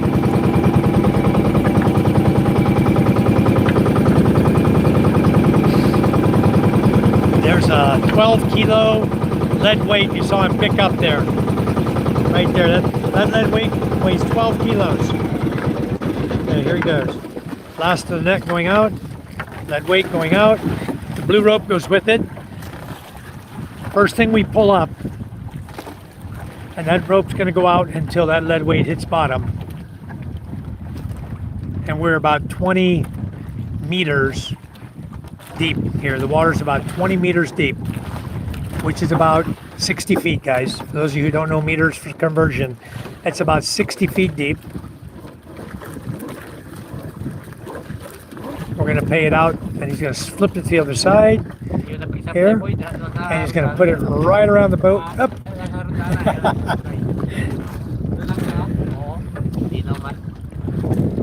He's just taking up a little slack in it, and he'll flip it around the outside like that, and he'll bring it back over the roller here and tie it off. That is where we pull the net from. The net comes in over the roller, all of it. Okay, so he's good. We're tied off. As he ties it up, time for a cold beer. Ha-ha! He's still dropping right there next to us. He's almost done. Way at the end of the run. Hopefully he scares the fish into us. Okay. All right. Yep. Let's fill the net. Half century. Wouldn't that be awesome? So anyway, we're going to take a break. and gonna have a cold beer. I gotta go get it out of the backpack. Turn my, I want to put my, I have this right, my phone holder right here. I'm gonna set it. I got it tied off so it can't fall in the water. But also, there we go. I want to set it so my phone is facing where we're going to be catching the fish from. Okay. And then I'm going to set my phone right up on this sucker. All right. When you drop the net, you get a beer. There you go. That's the way it works, Half Century. Exactly how it works. We drop the net, we get a cold beer and a snack, and there's where we're going to be pulling the fishing net in from. You guys aren't going to miss anything. I'm putting a hair tie over my phone right now to hold it onto my tripod, which is rubber attached to this pole, so you guys get to rock and roll just like I do, like the phone does. I want to set this up a little better. There you go. So all the net's going to come in. I'm going to be standing up here in front. The boy will be standing here behind me. We'll be pulling the net. He'll be flipping the net in a circle, and he'll be taking the net out of the fish, and we'll do what we got to do to catch as much as we can. I'm going to move. Whoops! Where'd that go? That little thing. I'm going to move this down a little bit so you guys have a better view. Just like that. I think it's going to be the best view for you. All right, guys, I'm not going to be able to answer the chat because the phone is turned around the opposite way. Chat is facing me now, but I'll be back in a minute with a cold one. It's back here in my backpack. All right.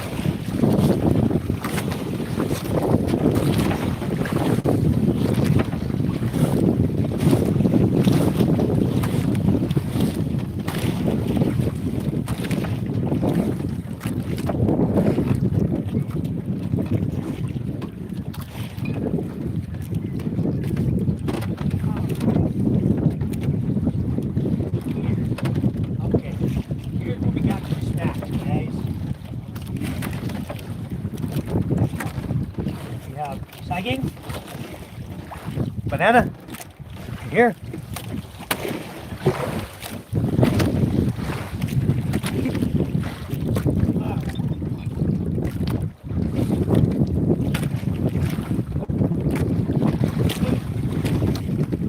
Hang on, buddy.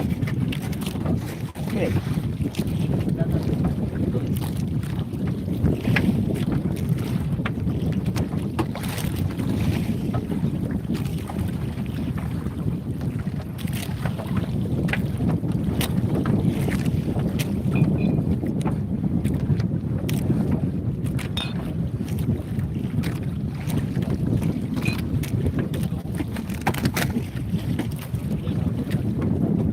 Okay, what do you got going on here, guys?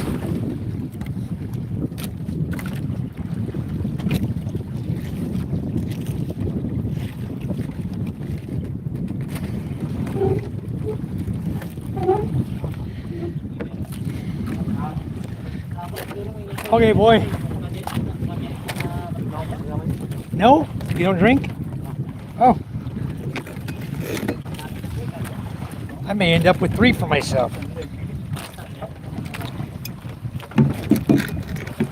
Sagging?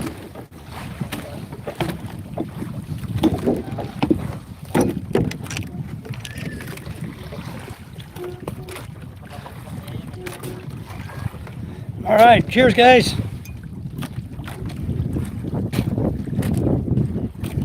San Mig apple. I don't know if either one of them drinking. Papa's taking medication. Boy, sagging? Okay.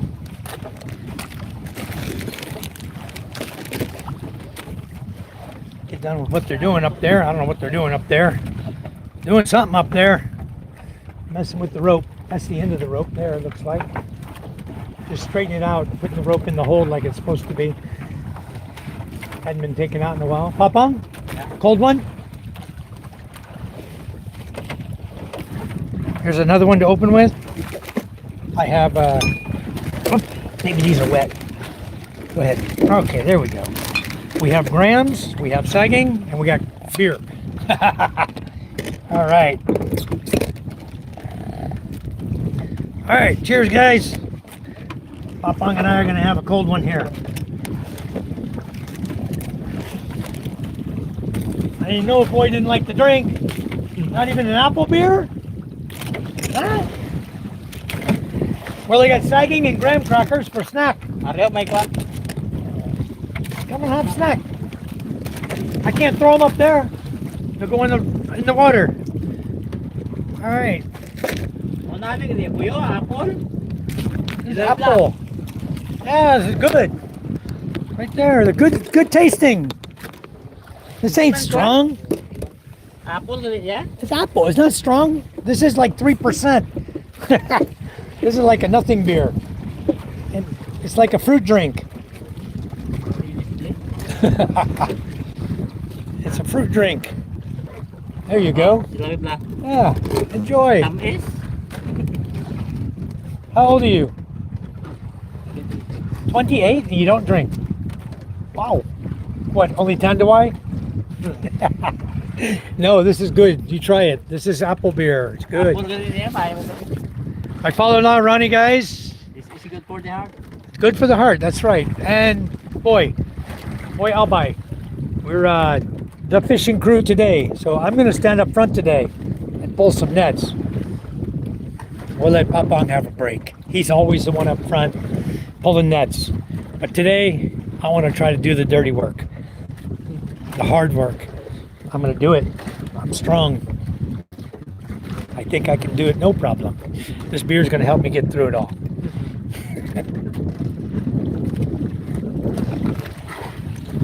Open it up. We're out driving too. We're having fruit today. We're having apple, beer, bananas, fresh off the tree, that Papang brought yesterday to the house, graham crackers.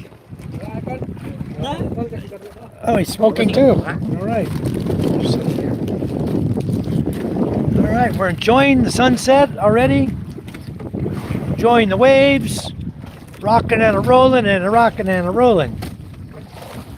Hope you guys don't get seasick watching it.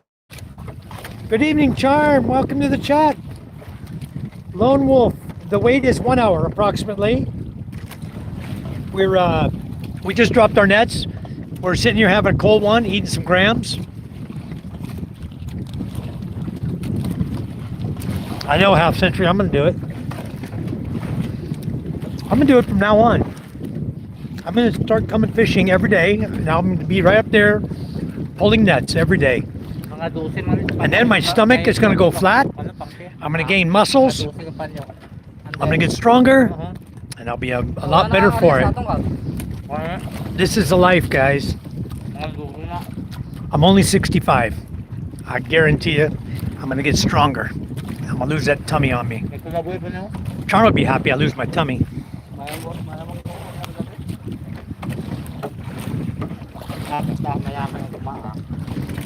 Dami galing niya, makatigit ko sa may tako to. May pabulbuhan ka ng gataw yan. Sila kalabas yan, grabe yan.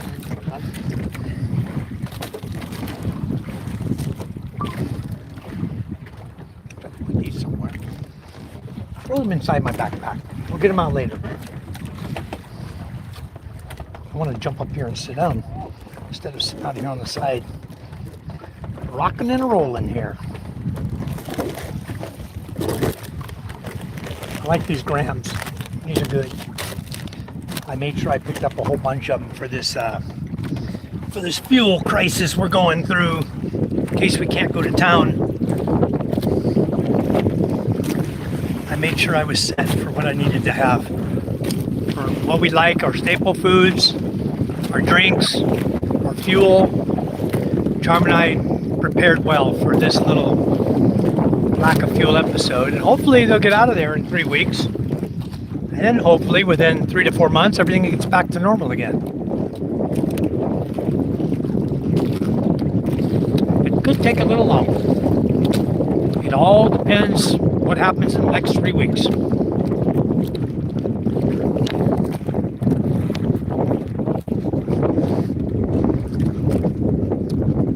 we'll wait until the sky is completely dark, and then we'll pull a net. So it's about 6:45 to 7 Philippine time. Got our dip net up here in case the fish gets out of the net. We can scoop it up in the water. How's your light doing up here? Okay? Solar light? Yeah. But no remote. So we have to deal with the light going off and on. I need to buy some new lights.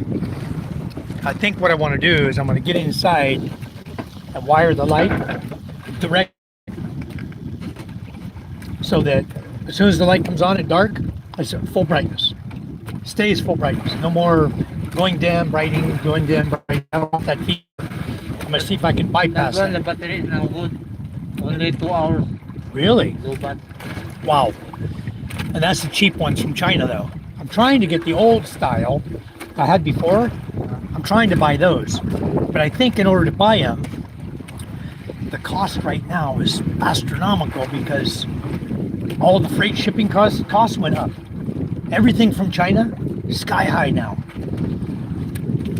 I was going to buy a tractor. Charm and I are looking at a tractor with all the implements to use for plowing, for tilling, the discs for cutting the dirt, everything. The trailer, a grass cutter, just a whole bunch of ancillaries with it, right? I'm looking at them. I'm trying to figure out if I want to buy it. And then I asked the lady, after she gave me a quote and everything, it was going to cost me $3,470, right? US dollar. Then she says, but sir, we have an account in the Philippines at JP Morgan Chase Bank. You can just deposit in peso there and we'll send you your product from China. And they want 30% down. They package everything up. Then you got to pay the remainder, TT. You have to pay the remainder of your pallets before they'll ship. And I'm thinking, where did I find this company? I found them on Facebook. Where do all the scammers hang out? Facebook. I don't even think China companies are allowed to use Facebook. No, don't do that. No, they won't do COD. Yeah, they Yeah. won't do cash on delivery. They refuse to, their company. So then I asked the lady for the company website. Oh, sir, we don't have a website. What? You're a manufacturer of tractor products and you don't have a website? Maybe my mind's already almost made up right then, you know. So then I go look at the picture she sent me. The exact picture she sent me is on Google under a different company's name. Another company has the same exact picture. Like, what kind of scam is this? So no, I decided not to buy it. I was going to buy it. It's a 25 horsepower walk behind tractor, like you see out in the fields here. But who else sells that? FCC? That's about it. Who sells those tractors? I want to buy one that has all the implements like this one. So I can plow the field, I can till the field, we can make a real garden, you know what I mean? I want to be able to do it without a caravel. I want to do it with a real tractor, something we can use. So I guess what I'm going to end up doing is, I think what I'll probably do is look for Japanese surplus on Honda and try to pick up a real tractor, a farming tractor, Kubota farming tractor that has some implements. I want to have brush cutter, we can cut down the weeds on the properties, and then I want to have the disking and the tiller to be able to break the dirt up and make rows. That's all I need, something simple. It's not going to be cheap. Looks like it's going to be rather expensive.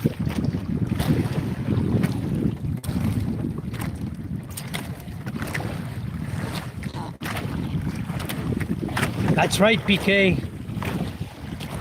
Ram's one of the best snacks. It sure is. Sure is, Lone Wolf. No, Larry. We don't leave it overnight. The net is only going to sit here 1 hour, and we're going to pull it in, get all the fish that are in it, take them home, and call it a night. And then the next day, we set the net again on here, either at night or in the morning, depending on when we're going fishing again. If we're going to go in the early morning, then we have to set the net at night grab a couple hours sleep, and then head back out in the morning. I don't think you're going in the morning, right? Only night? Only night. Yeah, night's enough for us. Now, our other fishing boat, the Queen Charm that's out here tonight, he's going morning and night. So he's raking in the fish. He got 43 kilos yesterday. Last night and this morning. Total was 43 kilos. He got 30 last night and 13 this morning. You can see how close the punkies are to us now. They're right here. You'll see them all lit up here pretty soon. All the lights on the horizon. You'll see as soon as it gets dark, many, many boat lights out here. But I definitely am going to bring some pusit jigs next time, some squid jigs. I want to fish for squid. Look at the sunset, guys. What a gorgeous sunset, huh?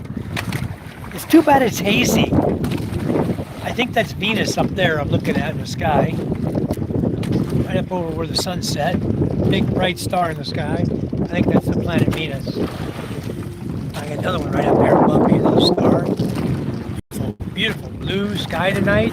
But the problem is we have a few clouds over here. Much. Anyway, let's eat some banana, huh? Exciting? Sabi ko yun. Ang nabali ito sa may ano, sa may Kurupasada dito sa Ilocos. More for you, one for me. We're done. We're deciding. I'm just worried about sitting on them. Just worried about smashing them, sitting on them. All right, you guys know how to open bananas, right? I explained this to you guys on one of my live feeds. You never open a banana from that end, okay? Never. You want to grab your banana up here in the front. Oh, I'm really zoomed out, huh? You grab your banana this way, okay? And pull your banana peel off. That's the way you peel a banana. Just for you guys who always do it the other way, look how juicy this banana is. This came off of our banana tree. Look at this guy. Wow.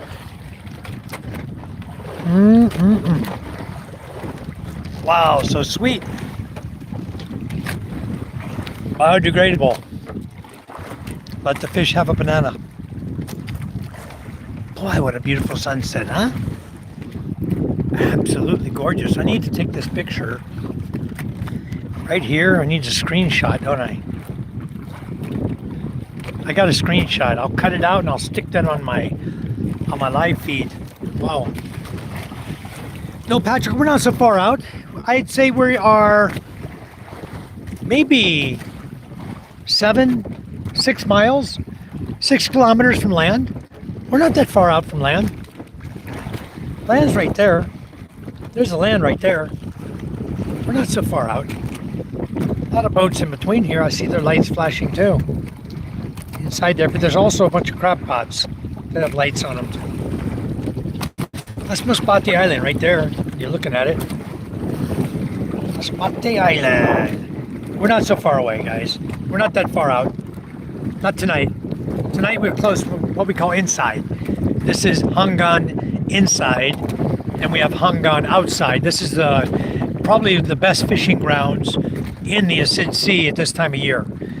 And we're coming into really good fishing now. As long as the illegal fishing boats will stay away and give us punkies a chance to catch fish, we'll be okay. But when the illegal fishing boats and trawlers come out here at night, start dragging the waters and dragging the corals and scooping all the fish up, then we have a problem. You know? When you get 10, 15, 20 trawlers out here running all night long, back and forth, taking all the fish, you come out here to fish next day, there aren't any. It's like, wow, what happened? One day you catch 30, 50, maybe 60 kilos. Some nights you might even catch 100. The next day, 0. Because everybody knows where you were. Everybody knows everybody. Everybody talks. Nobody keeps secrets, guys. They catch fish, everybody knows where you caught them. We go into the village, they all know we're inside Hangan. Guaranteed. Anyway, look at this beautiful sunset in front of us. Crab is one of the best snacks, that's right. I love them grams. No? Boy? Graham? You don't like? I'm not done yet. Start eating them. I love grams. It's one of my favorites. Look at that. Ah.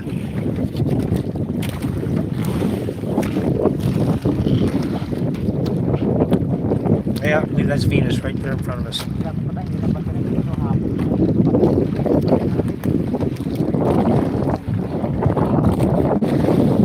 See why they said the moon was pink last night. Look at all the haze.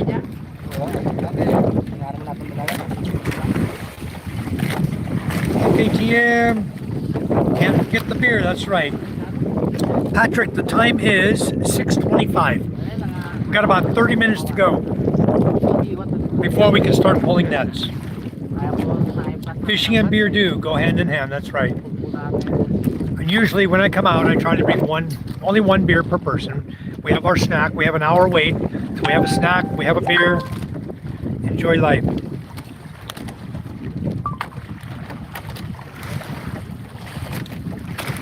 Yeah, 20 viewers, 20 likes. I can see clearly now. Thank you.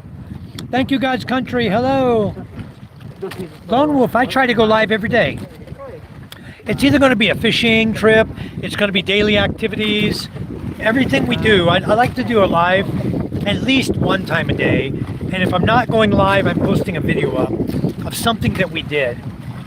You know, during that daytime, something we worked on, a project or something that's going on. I always try to do at least one live though. I enjoy going live and chatting with you folks. And this is a bonus to be able to come out here and go fishing and chat with you. I've got the Starlink Mini set up on the back of the boat. It's all tied. Well, we're getting some good side waves here, aren't we? Look at this. The waves are already up to 3-footers now. You guys see that? Look at these waves. Nice, huh? Gonna be a fun night pulling tonight. Look at this sucker rocking and rolling.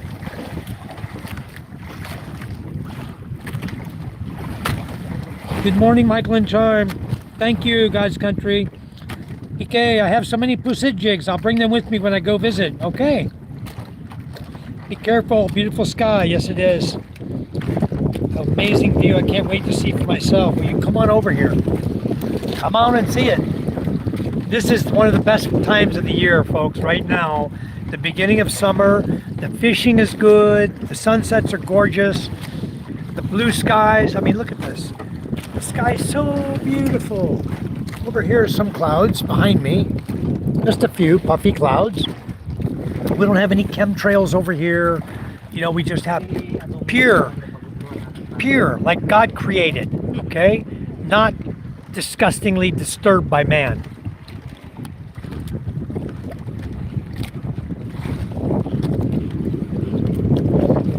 But it's beautiful. Ryder says, and toilet paper. I'm not sure what that toilet paper has to do with anything, Ryder. Ryder, we don't use toilet paper over here. Angel, pulling the net will take us about an hour and a half tonight. We have 15 sections of net. So we'll be at it about an hour and a half long. It's steady, tough work. It's something that I need to do. I need to be the one out here pulling nets for the exercise, for the workout, for me. I need to do it. And I'm going to start doing it, you know, time and again.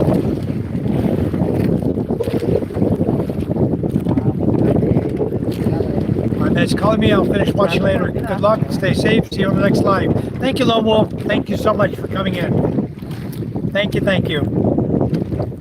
Ryder, keep it clean, please. Okay. This is a family channel. Let's see. Damn. Take care, everyone. Thank you, Lone Wolf. Thank you for coming in. Much appreciated.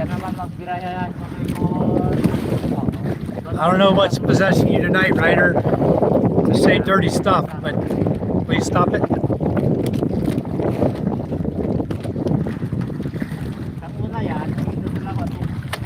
Enjoy the beautiful things that God gave us. The ocean, clouds,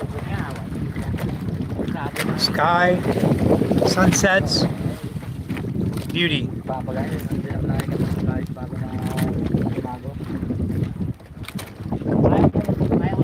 That'll probably be working here shortly, right up there in the front.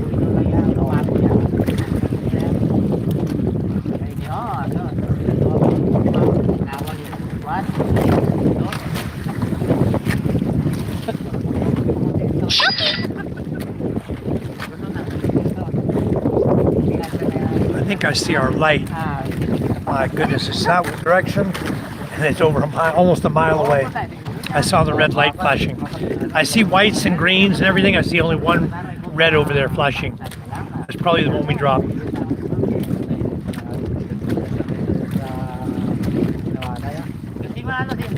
Thank you, Lone Wolf. Thanks for subscribing. Much appreciated. I'll subscribe back to you too as soon as I get off my live feed. I don't have a way to do it while I'm on live feed here. But I will check all my subscribers, make sure it's on public, and I will subscribe to you back.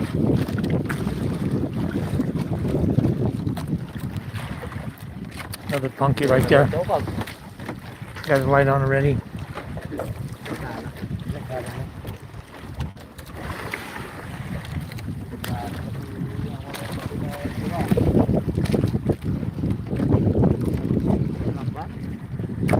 Charm, you're going to have a dirty shirt to wash tomorrow. I didn't bring any plastic. I didn't bring a rain jacket. I'm going to get all dirty tonight. You'll have to hire Susan again to clean my dirty shirts and shorts. I plan on being wet and dirty when I come home.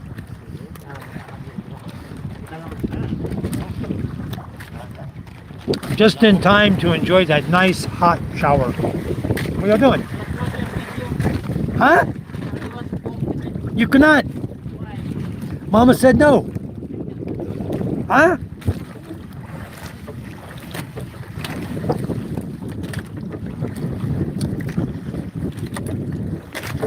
He just said he wants me to watch video. But he doesn't need to be up there pulling the net. Sorry, Ryder. Thank you. Apology accepted.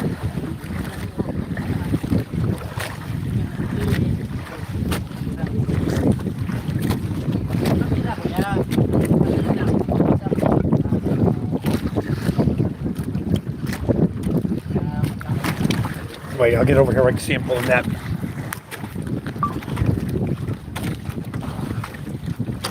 Okay, guys, they're already pulling the rope.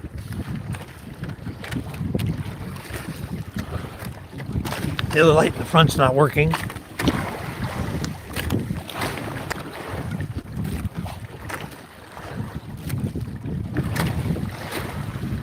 There it is.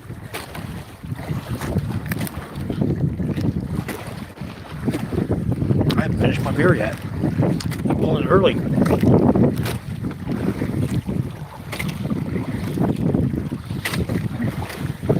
The problem with waiting too long, letting your net soak too long, you end up with eels attacking your fish. The fish out here, they attack your fish and eat them. Carnivorous fish. All right, here we go. Let me move over.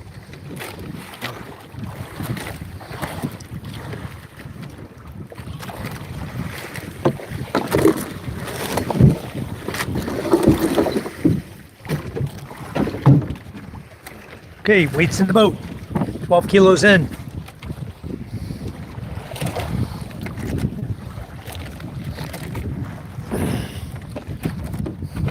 I'll man the net in case the fish try to get away from me. I'll be the one to scoop them up in the water. First fish in. There it is. Here they come. What a drop, huh? Kuma.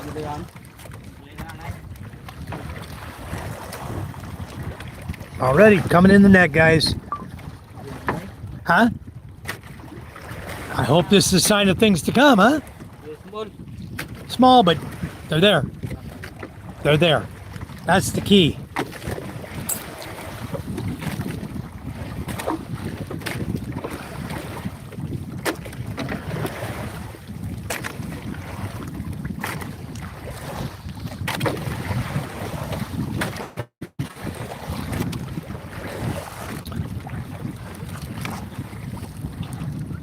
You want to just pull it? We'll clean them on the way in. And I'll help Boy clean.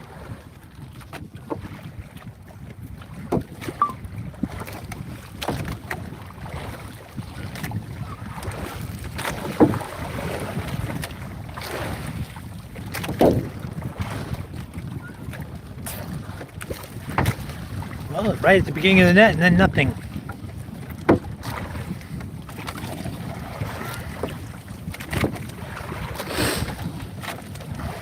There comes some. A little bit bigger. That's a nice fish. Take 10 of those to make a kilo though, huh? 10 fish per kilo. Oh, what was that one he threw over there? Tore up net.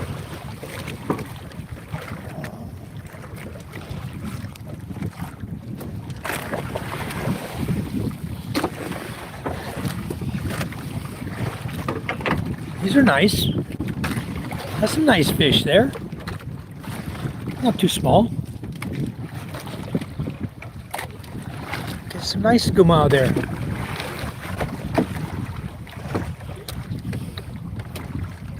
I think we're on the coral, huh?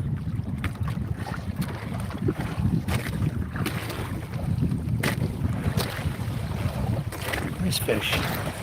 Coming in, guys. Coming in.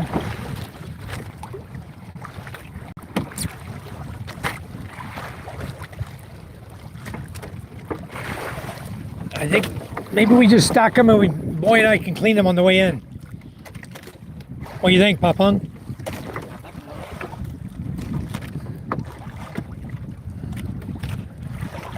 You keep catching like this.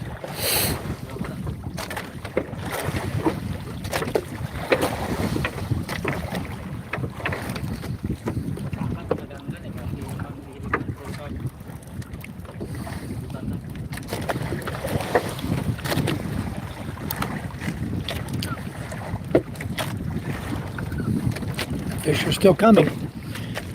Good looking guma. Well, we hit the target fish, that's for sure. Some more coming. Oh, it's not guma. There we go, some more coming. They're small though, they're not super big. Got some little 3 and 4 foot rollers here coming in.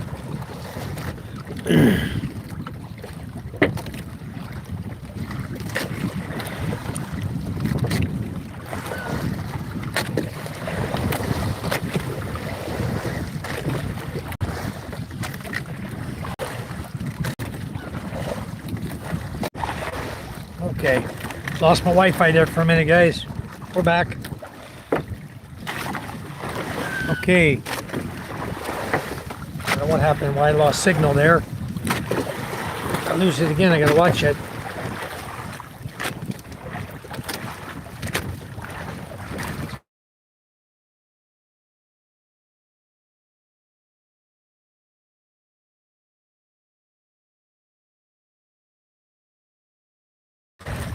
Okay, we're here with you guys. First section's in.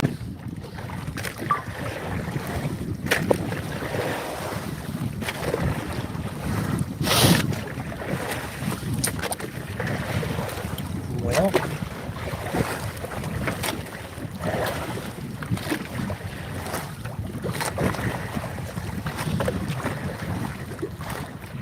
still catching.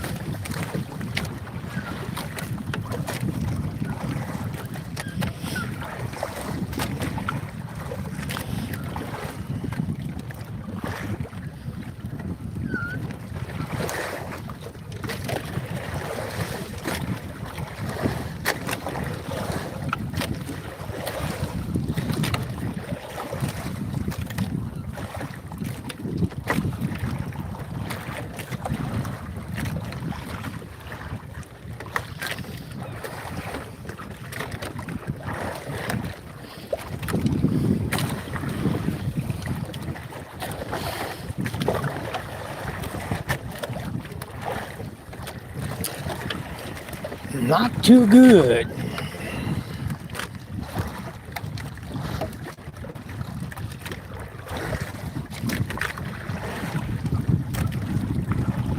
Bunch of blank net on this second section.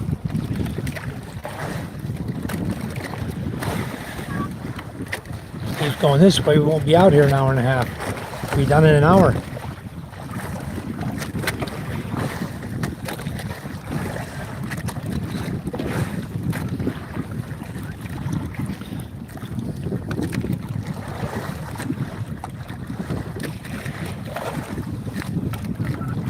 There's one. Nice one.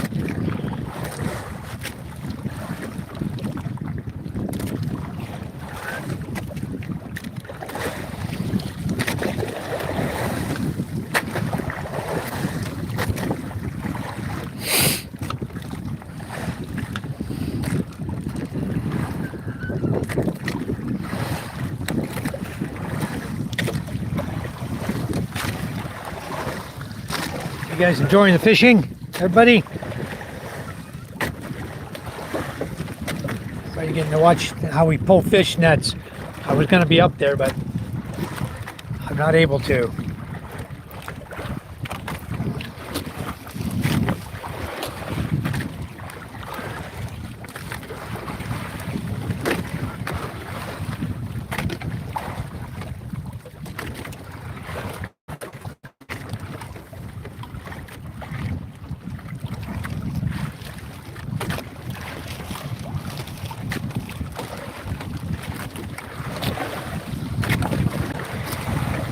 Fish are scarce tonight. Hopefully it gets better soon.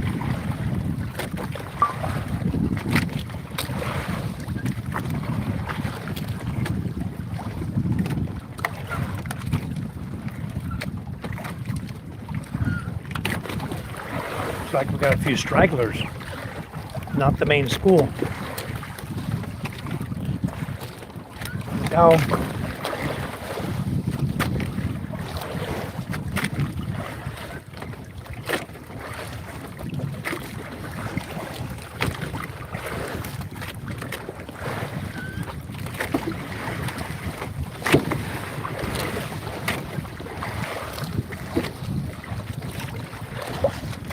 next section's in.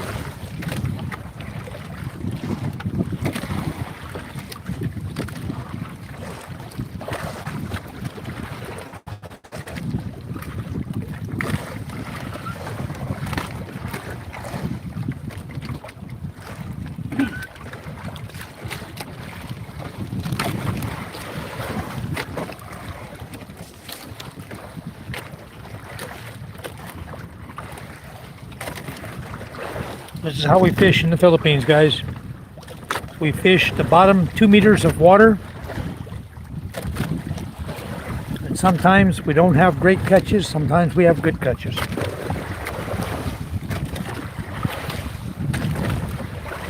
But you're probably catching more with 15 sections of net than you will with the rod and reel. You know?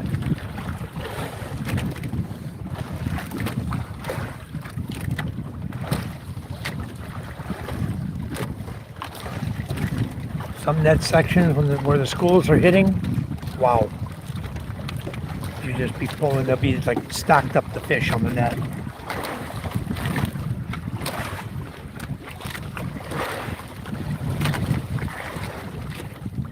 They may have been too far inside.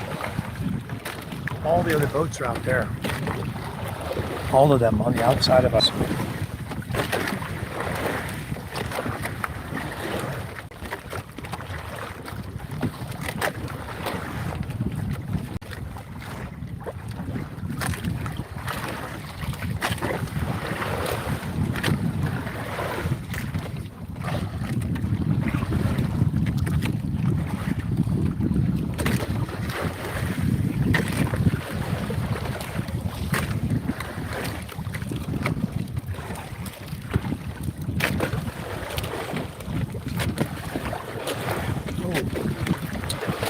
Rough.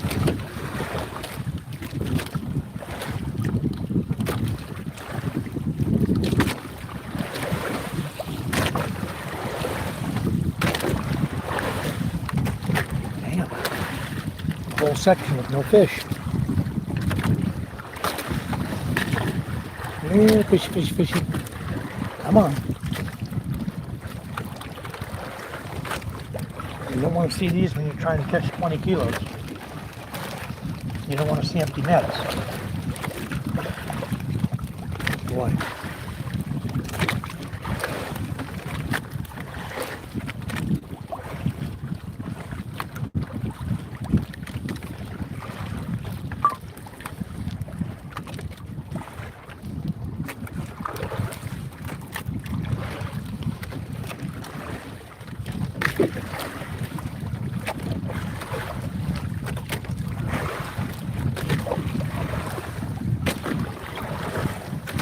about some empty net.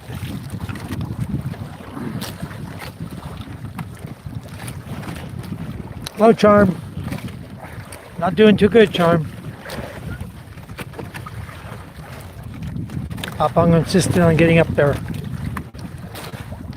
I was gonna make sure you had some dirty shorts and shirt to wash. There's a big one. Look at that octopus, huh? Just leave him right there in the net. We'll get him out. We'll eat him. Alright, he's out of the net in the bottom of the boat. We'll get him out of there. Nice size octopus.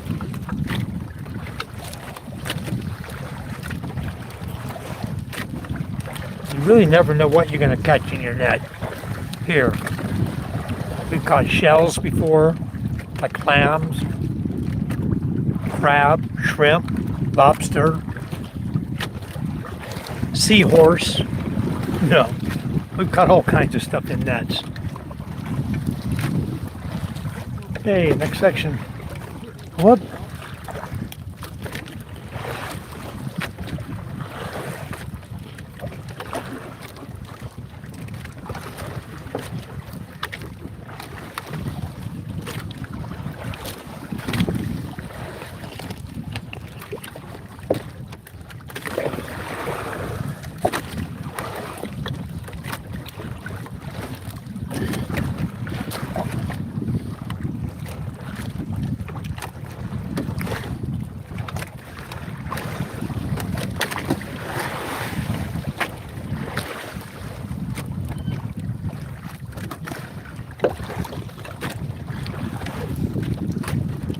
Not too good tonight.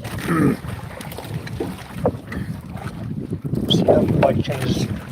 We get towards the other end of where we drop the nets.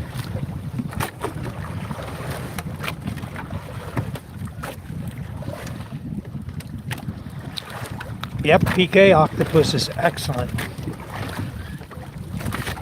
He's not going to die. He's in the boat. Whoop. Is that? Oh, the light's working. Charm, we need to buy new lights for this boat. Papang told me that light up in the front there is a 2-hour light. And that's it. After 2 hours, no more. We definitely need to... these guma look nice. Let me see that one, boy. Yeah, they're very small. Very small guma. You see that the white specks on the top of the green? That's a guma. Very, very little though. Look at my hand. Very small. Anyway, we'll be cleaning some nets here as we go in. There they come. Now we got a few fish coming in. There you go. See how they're piled up now? We hit the school like that. These are not too bad. A little bit larger.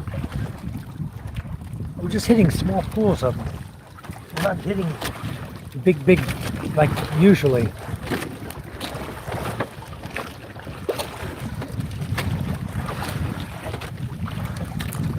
Onesie twosies coming in. There's Lagao. Wanguma.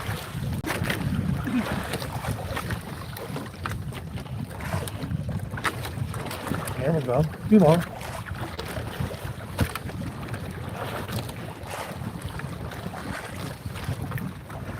We're not doing bad. We're up to about 3 kilos right now. Total fish.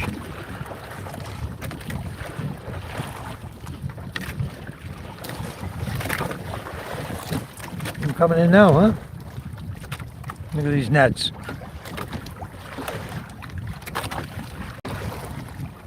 Wow, here they come. Nice. Very nice catch there, guys. You see all the fish coming in one after another, after another, after another.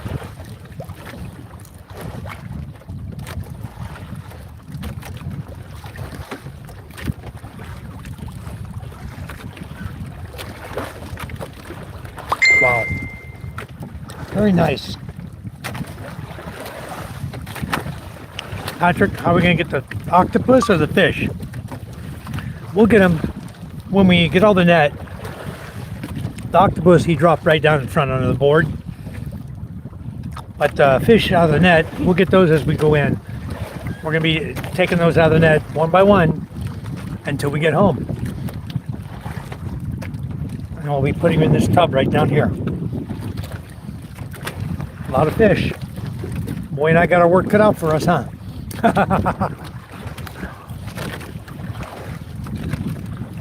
But I will help him get all the fish out of his net on the way home. Lights will be on. Papa will drive us home, and we'll be cleaning. Another section came in. And boy, the fish are looking good now. We're right in the heart of our net section. It's like section 4 out of 15.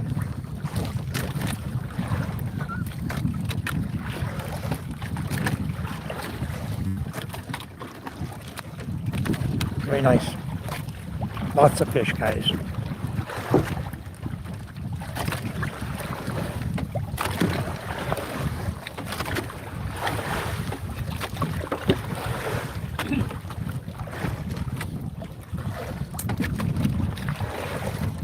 Charm, I hope you got lots of ice because I'm sure that Lisa Kadja is going to need it tonight.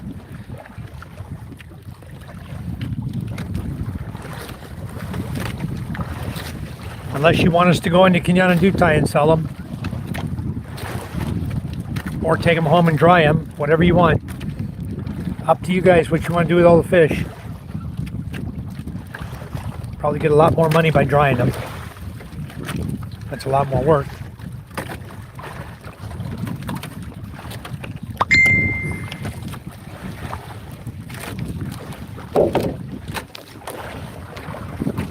Boy, the fish just keep coming in, guys. Look at the fish coming in this net, in this boat. What a great catch. You're doing excellent.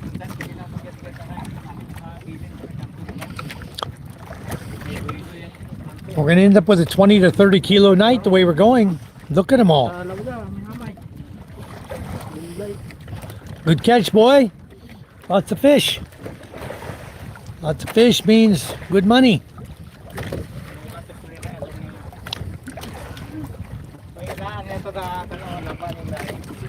Oops, I spoke too soon, huh? I should have shut my mouth. The fish were pouring in. Now all of a sudden we went to blank nets.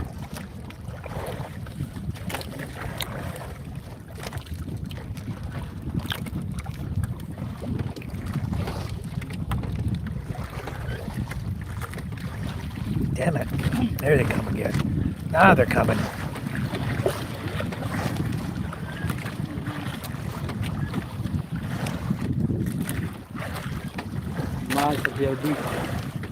Huh?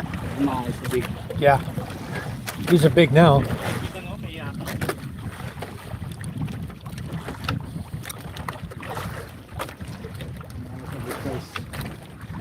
That's a good size. That's good. Makes money.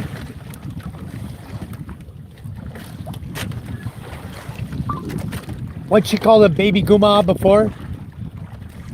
What was Lisa Kadjal calling them? When they were small, she's... Huh? She don't want to pay nothing. Like 90 peso per kilo for the baby ones, the small one. These are good ones, though.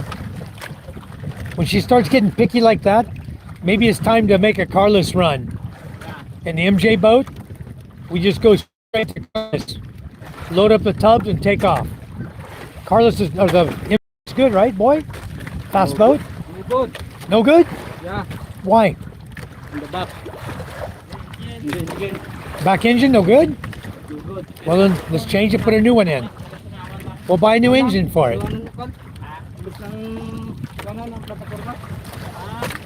What happened?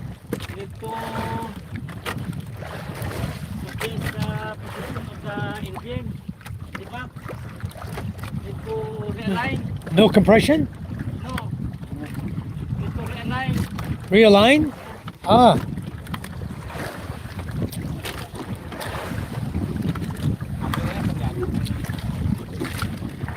We'll get it straight. I think better to buy a new engine for that anyway. We should put a boat with brand new engines, but we should use them. One boat, brand new engine, running to Carlos and back, just for taking fish. If they'll pay more money, we need to find out what the market's going to pay.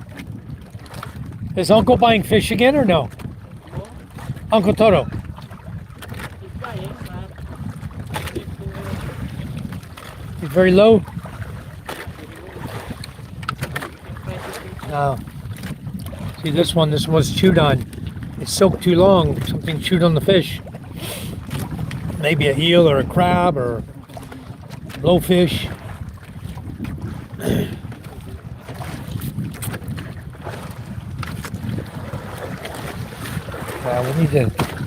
We need to find the best market for these fish. Maybe the best market is Sampad. What do you think? Expat ng Ilaya. Yeah, Ilaya, yeah.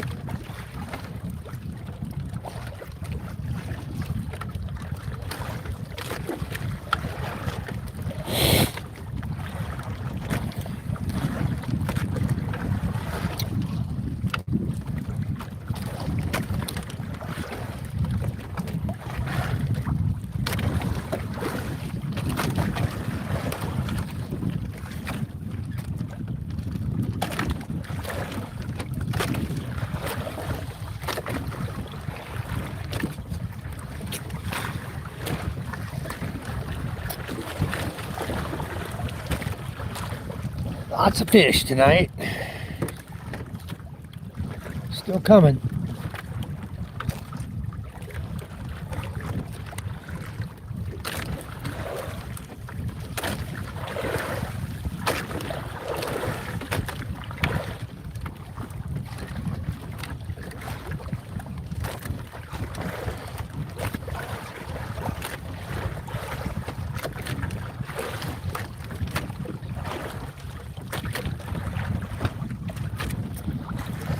I hope my big mouth fish stop. I need to be quiet.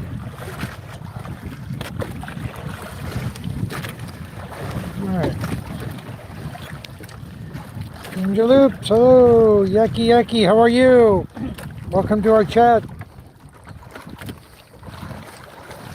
Patrick says, how are you going to get it out? Ah, you think he was talking about the octopus. No, we just grab it. Grab it, you bite it in the head, it kills the octopus. You put it in your mouth, you bite his head, and then he kills him. And then you take him home and eat him. That's how you do it.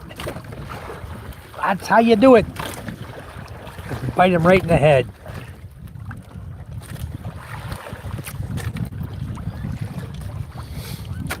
I guess you can stick him in the brain with a fork if you wanted to. Have about the same effect as biting him.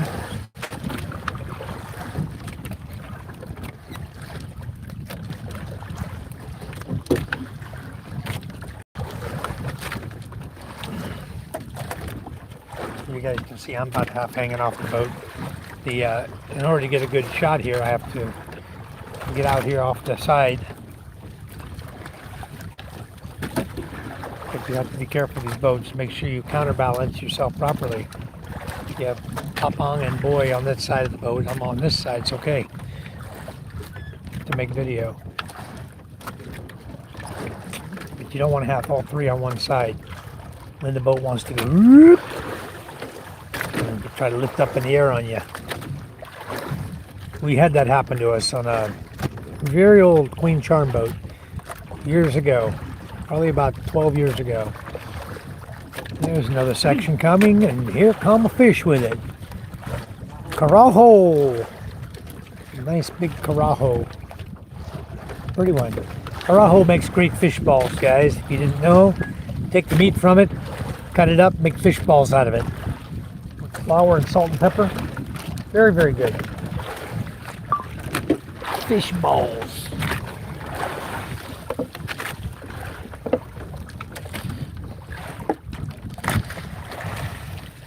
The light seems to be doing okay tonight, staying up. We also have a lot of movement going on, a lot of wave action and movement.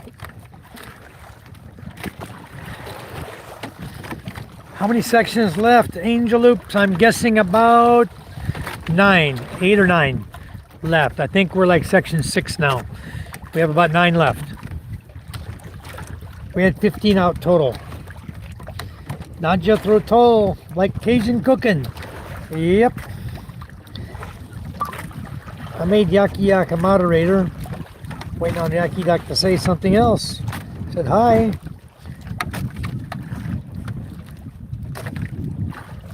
Yeah, so we got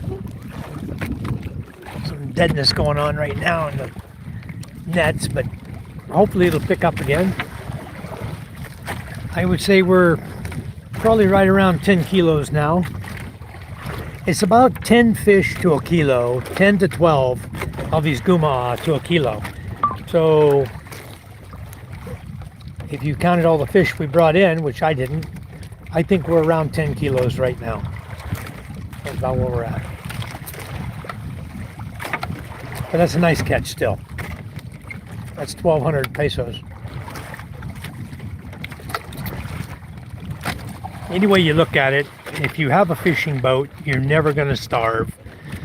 You're going to have a little income. You're never going to starve. You know, you have some money to buy rice with and eat with your fish. You're going to do fine. You're going to survive. You grow your own vegetables type thing. You'll be just fine. You can live in a little village like we live. It doesn't cost you any money to live here. Very, very inexpensive living where I live. And come out and enjoy the things we do, like fishing. You know? It's a lot of fun to come out fishing. Enjoy the waves. Actually, the water has calmed down a lot now. We're down to just little 2-footers out here. I can see, you see we're not moving so much anymore. The boat's not bouncing too much.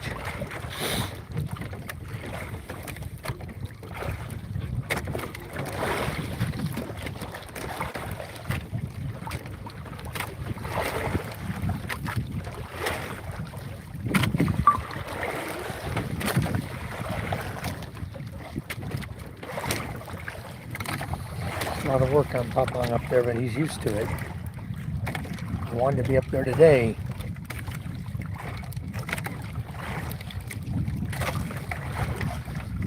Problem is I'm going to have to find a way to set my camera up to where I can let you guys see the fishing, but I can still work too.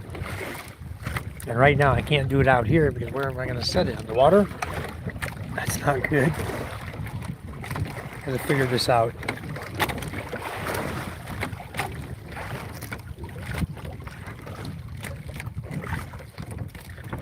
I need to make a contraption I can attach to the kawaii in here and have it sitting there so you guys can watch the fishing happening.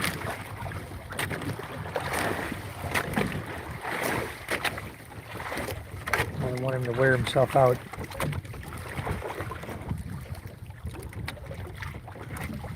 I think he's 69 years old. How old are you now, Papang? 69? 69? 69 years old. I'm still pulling nets, sewing nets all day, taking care of the carabao, gardening. He's got it going on, I'll tell you guys. He's a hard-working man. Sean's father and her mother, very, very hard-working. They don't slack, they don't slow down. All day long they're working on something.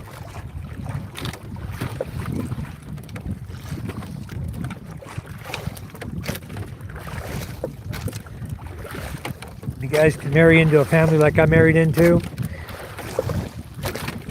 family where everybody is loving and kind and beautiful. That's what you can do. There's another section coming now. I think we're moving to 8 already. So maybe 7 more to go.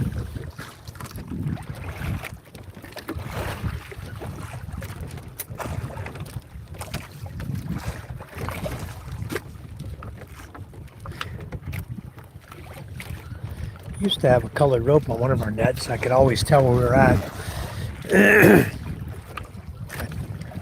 We're not using any types of colors between the nets because it doesn't matter.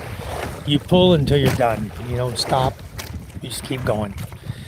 until you get all the net in the boat. Then you pull the 2 kilo weight in and pull the flag in, and you start up the engine and head back to the house. And then it'll be our turn to start working, to start cleaning all the nets out.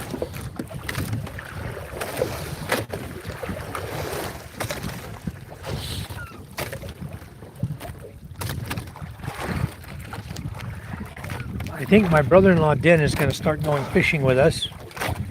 He was saying something about morning time, but we're not going in the morning. We're only doing evening, and he has to run the generator in the village. The only way he can go fishing is if they tell him to stop generating power for the village. If they run out of diesel, there's no more diesel to run the generator, then they're stuck. Then he's going to go fishing because he's not going to have a job. He's going to need to do something to make money as well. I don't think they're going to pay him if they're not actively running the generator at night.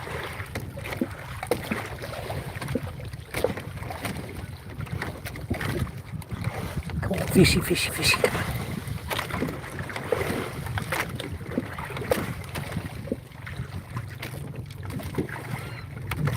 We hit a hot section there around section 4 to 6. And after that, it back in the hand basket.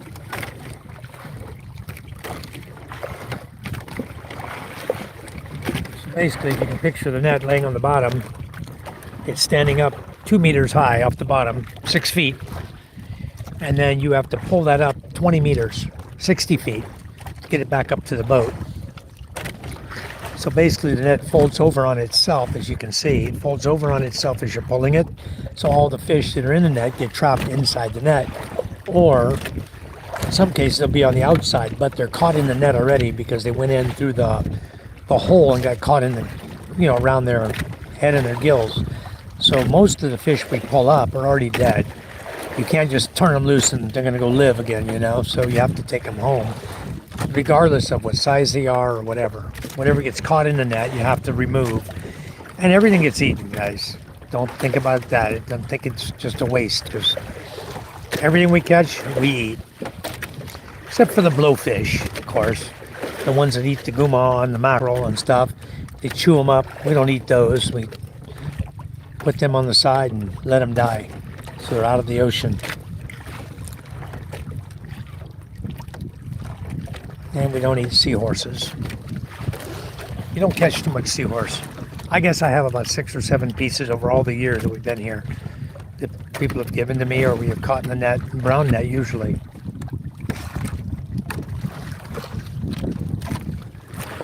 Brown net fishing is done from the surface down. It's 16, goes down about 16 or 12 meters from the surface. The net drops down about 12 meters, 70 feet. Or correction, 36 feet from the surface down. It has bigger floats on it, so it's designed to float on the surface, and then you have weights that pull it down. The weights aren't as heavy and they're spaced farther out, so that it's just to dangle the net, Keep it on the surface and the currents pull it, and anyway, it's just another method of catching mackerel. That's what we use it for primarily, the Spanish mackerel. Seahorse on a stick, bad business idea. Yeah, it probably wouldn't work. No sharks here, you can jump in.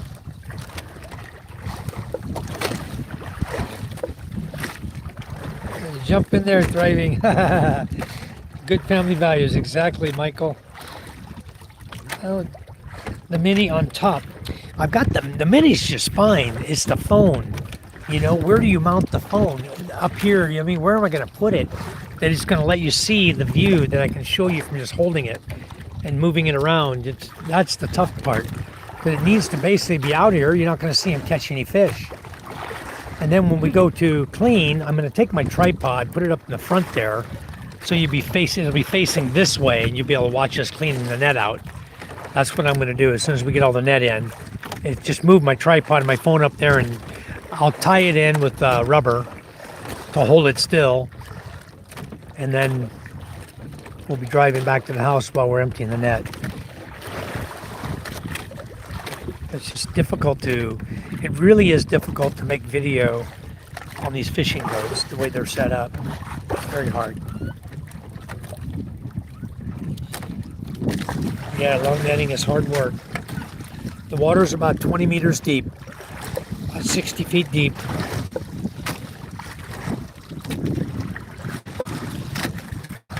We don't like to go in deep water. It becomes very, very difficult to pull your nets up. But maybe here, I mean, it might be 24 meters here.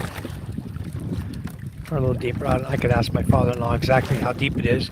It may be fathoms, not meters. I may be totally off, guys. I could be totally wrong. How deep is the water here, Papang? 18 fathoms? 18 fathoms. No, that's meters. 18 meters? So 60 feet roughly. Yeah, roughly 60 feet deep here. A fathom is 6 feet. A meter is 3 feet. Fathoms or meter? Fathom? So it's 18 fathoms deep, guys. So times 6. That's 108 feet deep. Roughly 108 feet deep here. We don't have the fish finder running, but I do remember when we had it running out here, we were everywhere from 18 to 26 fathoms is what we were running at. I thought we were a little shallower in here close to these corals, but we're not. We're 108 feet deep, so roughly 100 feet. And so Angel Loop, it's not about jumping in. We're moving. The boat is constantly moving. As we're pulling the net, we're pulling the boat forward to where we deployed the net from. So you'd have to swim. If you jump overboard, you'd have to swim as fast as they're pulling this net in. Okay, which is about, you can see how fast they're pulling it right now. You will need to swim that fast. If they pull faster, you're going to swim harder, or you're going to get left behind. But no, you can do it. It's not that difficult to swim that fast. That's a good brisk pace swimming. New Year gym contract. Yeah, Angel, you can, if you want to jump in over here, you can jump in. There are no sharks here, guys. They'll eat you and damage you, hurt you. There's some sand sharks around here. We have caught sand shark before in the net. So they are here. We don't catch very many.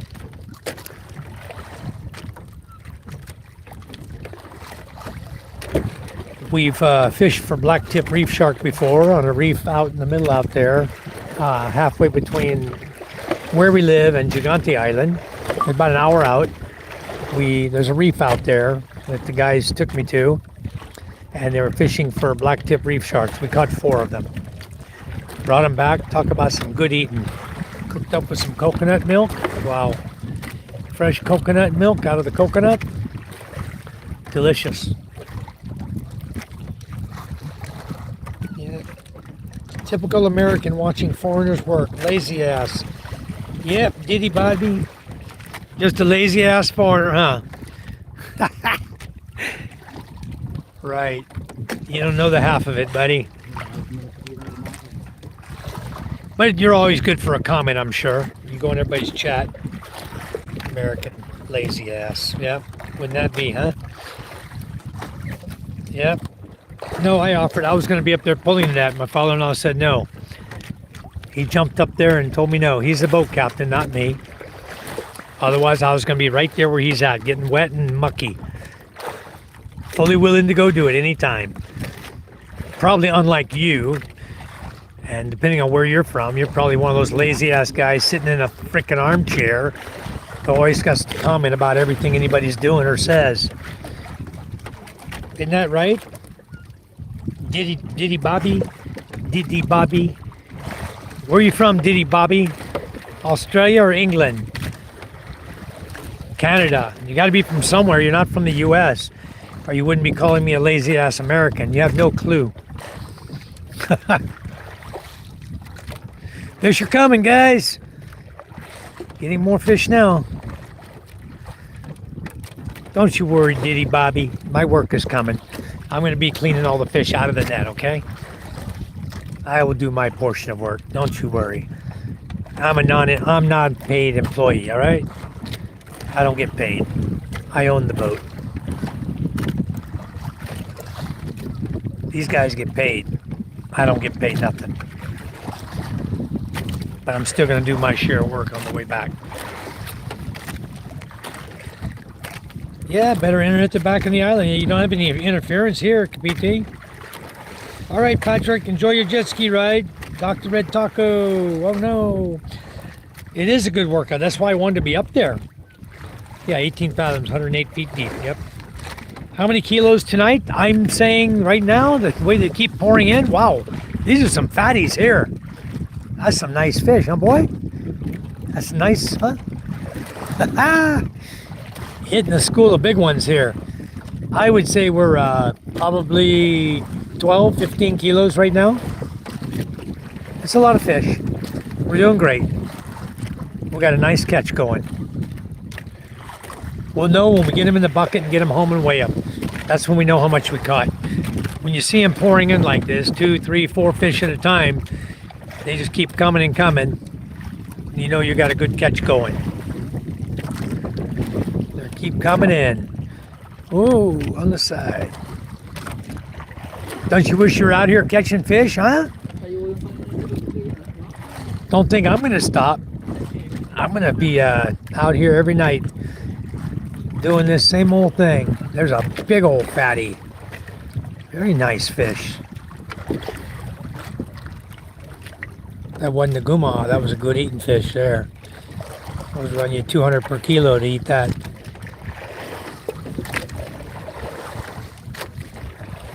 They're still coming in. That's nice. Got a good catch going again. This section, that's doing well.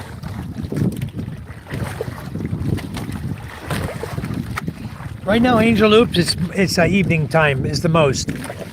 Our other boat went out. I'll tell you what they did. They went out fishing morning and night.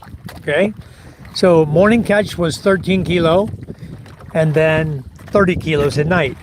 The day before was 14 kilos morning, 20 kilos at night. Tonight they're out here with us somewhere. One of these lights you see out here, of these other boats, is my other boat. He's out here. They got a nice big bright solar light on board also. So, oops, what is that? I gotta turn around here. What did I see?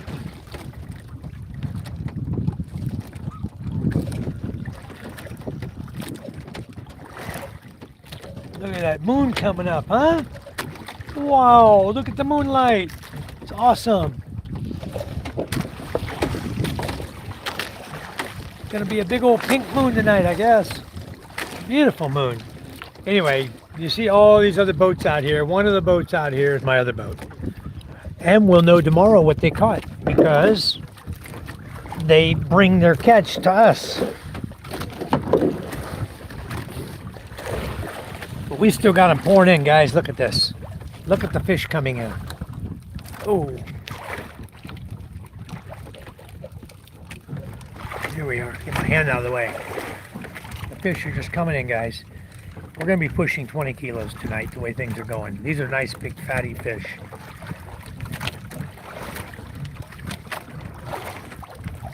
So on the way back in, we got to clean up all these nets. So we'll be, here comes the next section in. But the fish are coming in still. So, I open my mouth. Here they go again. I gotta shut up. Where the fish were pouring in, and now all of a sudden, boom, here they come. Anyway, this is it's a nice catch, guys, in anybody's book. You're gonna see when we get in. We'll weigh them all out. We'll know exactly how many. We'll take out fish for foods for the guys who are working, and for me, because I'm not working. We get some food too. It's how you do business here in the Philippines. You oops. He says, hi Michael, hi Kuyas that are actually working. Hello everybody. Pika says, Mike, don't listen to... Wait, I'm going to reach it. Wait, got it. Colorado. Let me catch up slowly. Okay, so right now we're catching more at night. Colorado says you fish every night. We just started Colorado. This is our first trip on the Micha-el-la Boat. Our other boat has been fishing every night. Or fishing every morning. And he just shifted to do morning and night. And he's finding out that the fish are more plentiful at night. So last night he got 30 kilos. And he's out here again tonight. Somewhere. He's out here fishing. He's one of those many lights you see out there. That's the Queen Charm boat. The MJ boat's on the beach. We still have to finish. Oh, there's a beautiful fish. We still have to finish the Hawaiian outriggers that go out. We have to replace them all and put the Katik back on.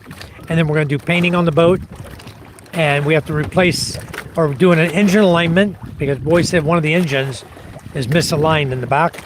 So we got to do engine alignment and possibly replacement. I don't know yet. We'll see. Boy, look at the fish coming now. Guys, we got a good catch tonight. I can tell you that right now. Every time you see about 12 of these fish come in, that's a kilo. Some of the bigger ones, it's 8 fish to a kilo. So we're doing really well tonight. We only had a few dead sections, and then the rest of them have been giving us a few fish here and there. We're happy. We're all happy. It's lots of work sitting on the toilet, drinking coffee, watching fishing. Multitasking, baby. There you go, Jimmy John. Not Jethro Tull says, I could do this. I'm terrified of cruise ships. Well, I don't do cruise ships either. There ain't none around here. But I love our boats. Don't listen to bigot trash like Diddy Bobby. Just mute them. Yeah. I let him come in and run his trashy mouth, you know. I jump in, but I forgot my trash bag. Hush my own. Talk about Steinbeck, not fishing.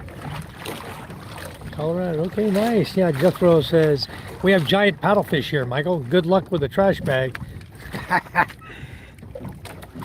You know, when I was out there fishing in California before, I forgot, it wasn't a paddlefish. What do you call that big white fish? It's like I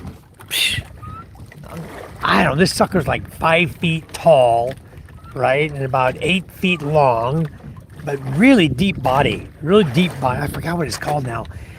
But anyway, it's one of those sunfish, right? They like to sun themselves up there close to the surface. So I got this guy up here. I'm in my boat. I had a 25-foot cabin cruiser at the time. So we're out there in the ocean. We're pretty far out. We run across a bunch of whales, and then we run across this sunfish. I told my buddy, I said, watch this. I cast my lure. Huh? What? I didn't see him. I didn't see him. It's too deep already. We missed one. I got out of the net. Anyway, I thought I could get him, but he was too deep. You really need the net up in the forward part, or it's easier. As soon as they see one drop out, he can reach down and grab it. It's hard to do from way back here. By the time they get back to you, depending on the current, it could be, 10 feet deep. My prediction on kilos, Angel Oops, is 22. That's my best guess. I think about 22 kilos. But we'll take anything we get.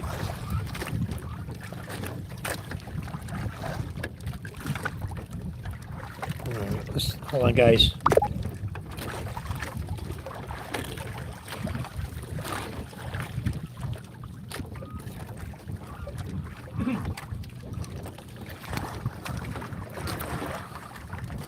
Okay.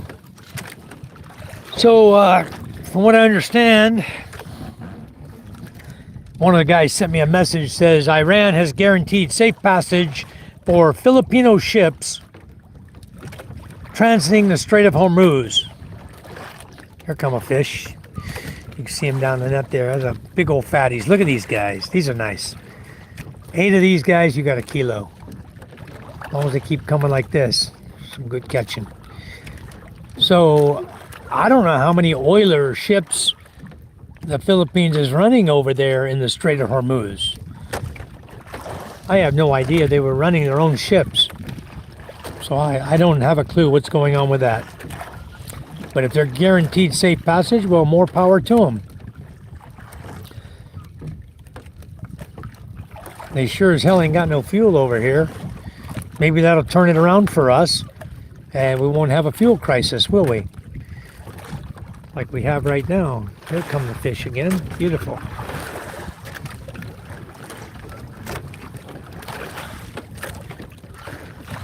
It's hard to sit here and watch these guys pull all these fish in and not be helping them. I know my work's coming. It's not easy getting fish out of the net, guys. I can tell you that right now. That's just as hard as pulling in nets full of fish. Look at the fish coming. Every one of those is tangled in the net. We got to get out of the net. But you'll see us. We'll get her done. I work hard at that. I know how to do it.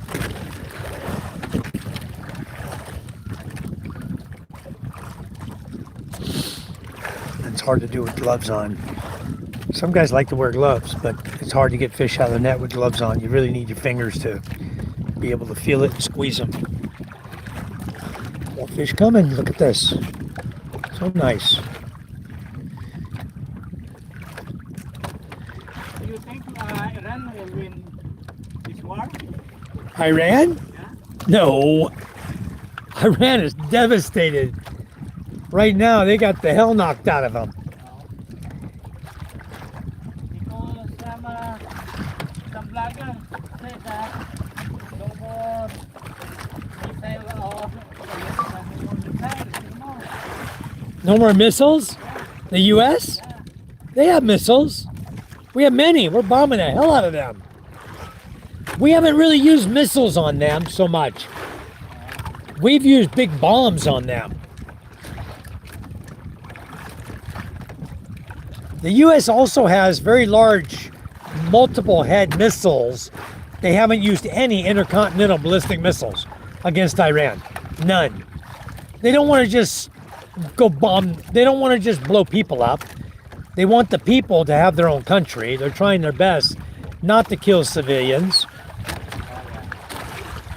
They're being discriminated about what they're doing.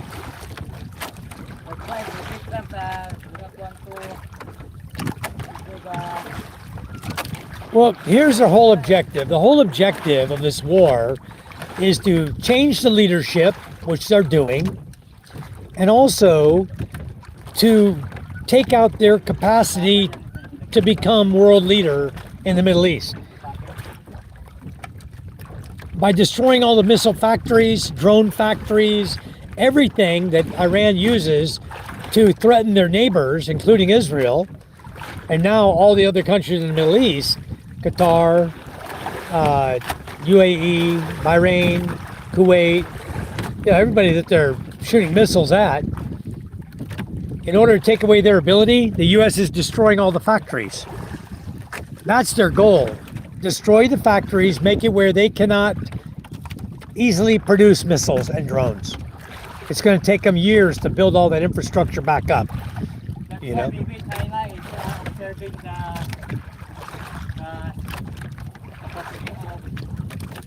The U.S.? Well, but I don't really think anyone knows what China's going to do with Taiwan. I think they'll handle Taiwan differently. I honestly believe it won't come to war. It'll be a vote of another communist leader in there at some point. Somehow a new leader will take over that'll be friendly with China again. You know, it won't be the independent party. That's what I think is going to happen in Taiwan. Oh, fish. Fishy, fishy, fishy. It's called the fishies. No, it's not about Iran being able to win the war. They can't win the war because they're already devastated beyond that point. We've already got regime change. The Ayatollah's dead. His son is in a coma or paralyzed. Blew half his legs off, from what I understand. There's somebody else that's communicating with the U.S. administration right now, but he's still a hardliner. So probably once they locate that guy, Israel locates him, they'll probably kill that guy too and make him come up with somebody else. Now we'll see what happens. Anyway. Diddy. Oh, Red Taco got him, huh? Diddy's an idiot, guys. I was ignoring anything he said. I didn't even look at it. But he got timed out. That's good. He deserved it. He's an idiot. Diddy Bobby. That's why he never got to be moderator, because he was a Diddy. I didn't even see his check. I was watching the fish in the net, talking to my father-in-law up there. But anyway, I've been watching a little bit about what's going on over there. I think Qatar is already doing the right thing. They're putting a pipeline over to the Red Sea. See? By running a new pipeline, they're going to totally bypass the Strait of Hormuz. Once they get it built, they're going to send no more oil through there. They don't need to. They don't need to be threatened by Iran anymore.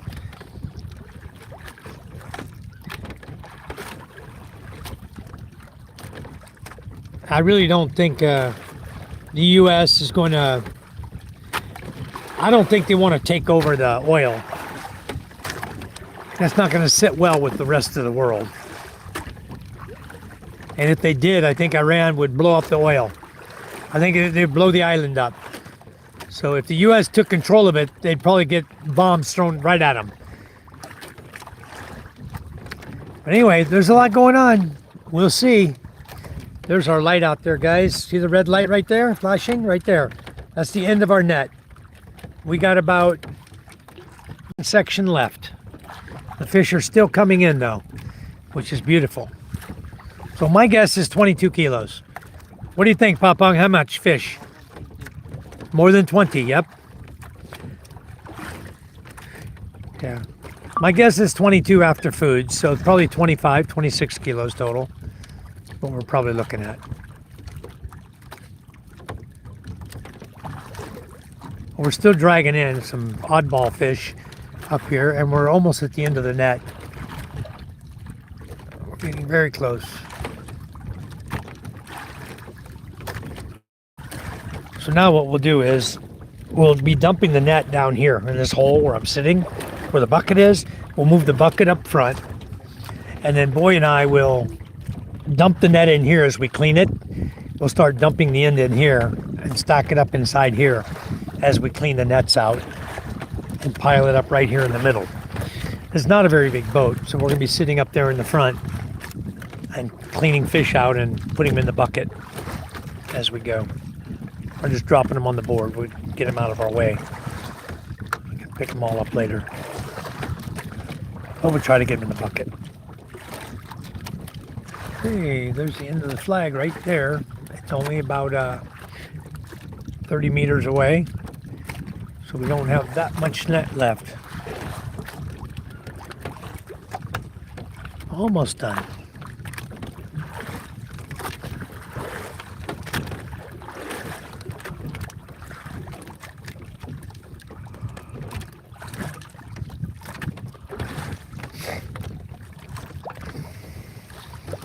Like that boat's getting ready to go home too. He's right there. Looks like he's getting ready to head to the house. Okay. There's your flag right there that we dropped.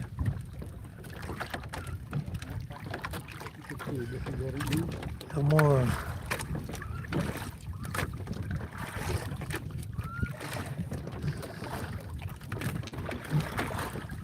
This end has the 2 kilo weight on it that holds the net down to the bottom right when you drop it.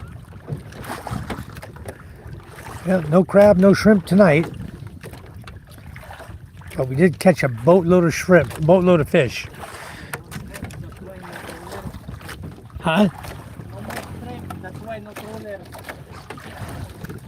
Ah, that's why they're not here, huh? Maybe no more shrimp in Pangaranan either. No more available. I wouldn't mind having 3 or 4 kilos of shrimp to cook up. Make some shrimp tacos, or that'd be good. Having a big pot of fresh shrimp. We haven't had shrimp in a while. Next time I see them, I'll buy a couple kilos. Shrimp here, guys, runs about 200 a kilo for the medium, and the real large ones run about 400 a kilo, the real large prawns. But medium and large shrimp, about 200. Okay, he's gone. He's fired up and leaving. And we're almost at the end of our net too. We're both getting done about the same time. Well, you probably caught a lot of fish over there too.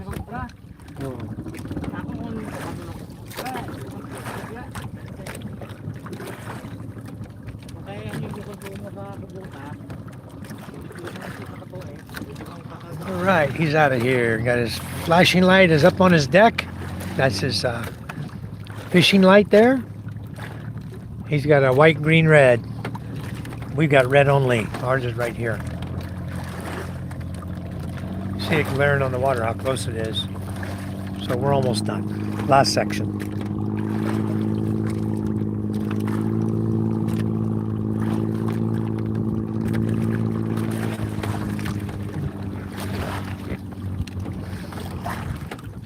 I see the net. I don't see nothing else in it.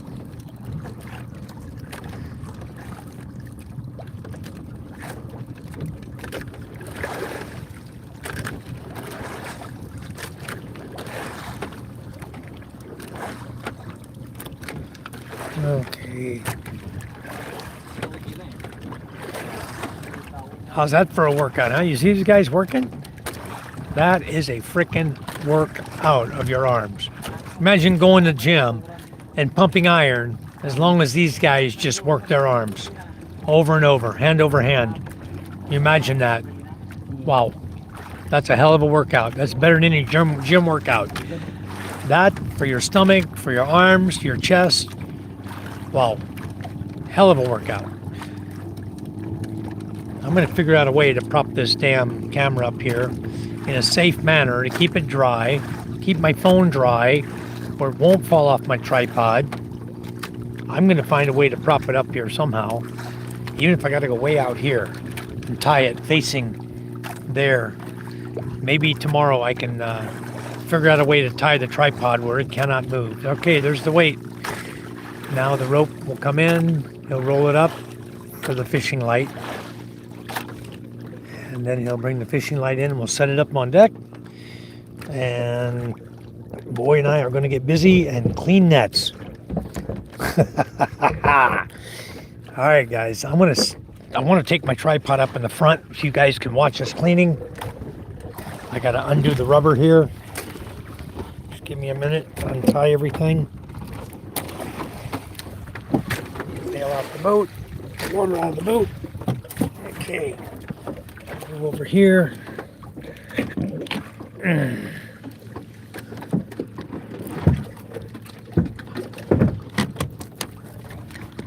Okay, just give me a minute here. Undo the rubber.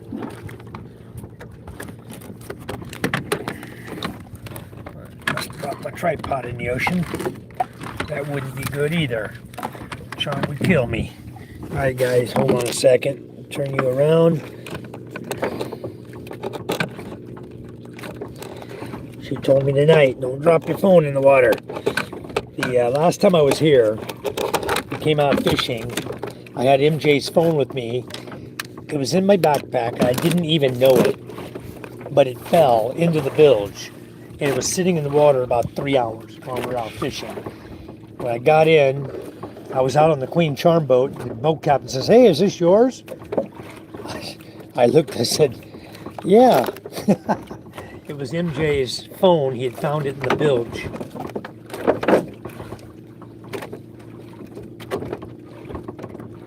Good fish. I'm going to just leave it right here. I'm going to work right here, guys.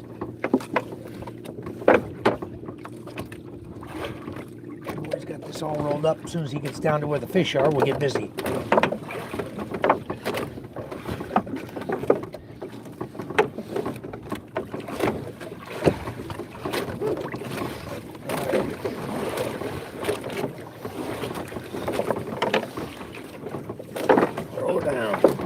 Wait. What's that? Right there? Did I miss one? Hey, he's all tore up. Wow. Not even much in the way of food on that guy. Throw his ass over the side.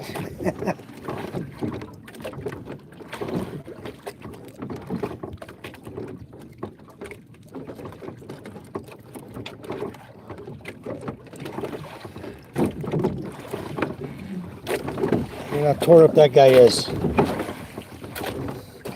That'll be food for a cat. Alright, here we go. We're gonna get some fish here in a minute, guys. We're gonna really get busy taking fish out. We got a lot of fish to clean up. That was a really nice catch tonight.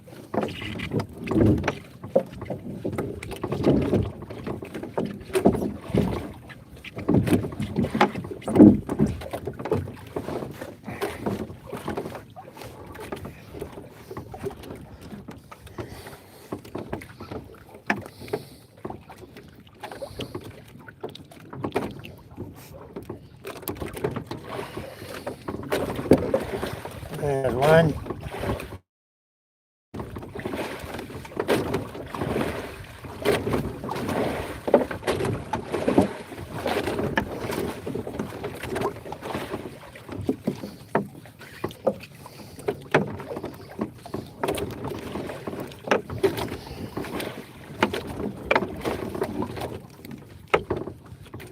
Come on. Come on, baby.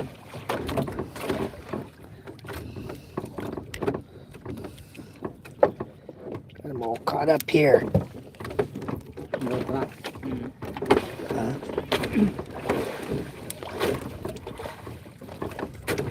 Alright, here we go.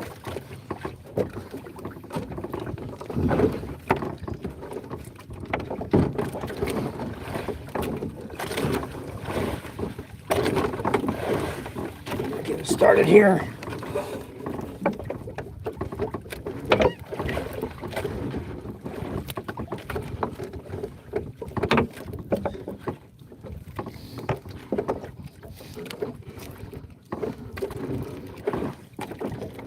Hey, you booger.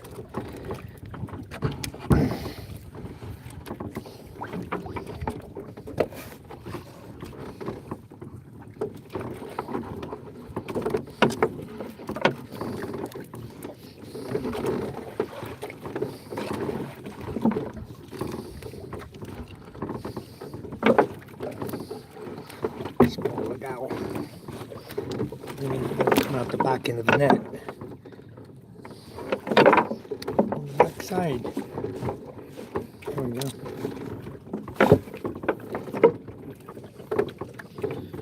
Small luma. All tore up.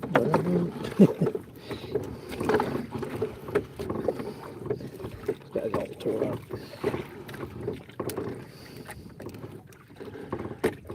Head's ripped off in half. Throw that in the water. We'll give it to the cat at the house. I'm sure there's a cat that can eat the head, you know?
speed.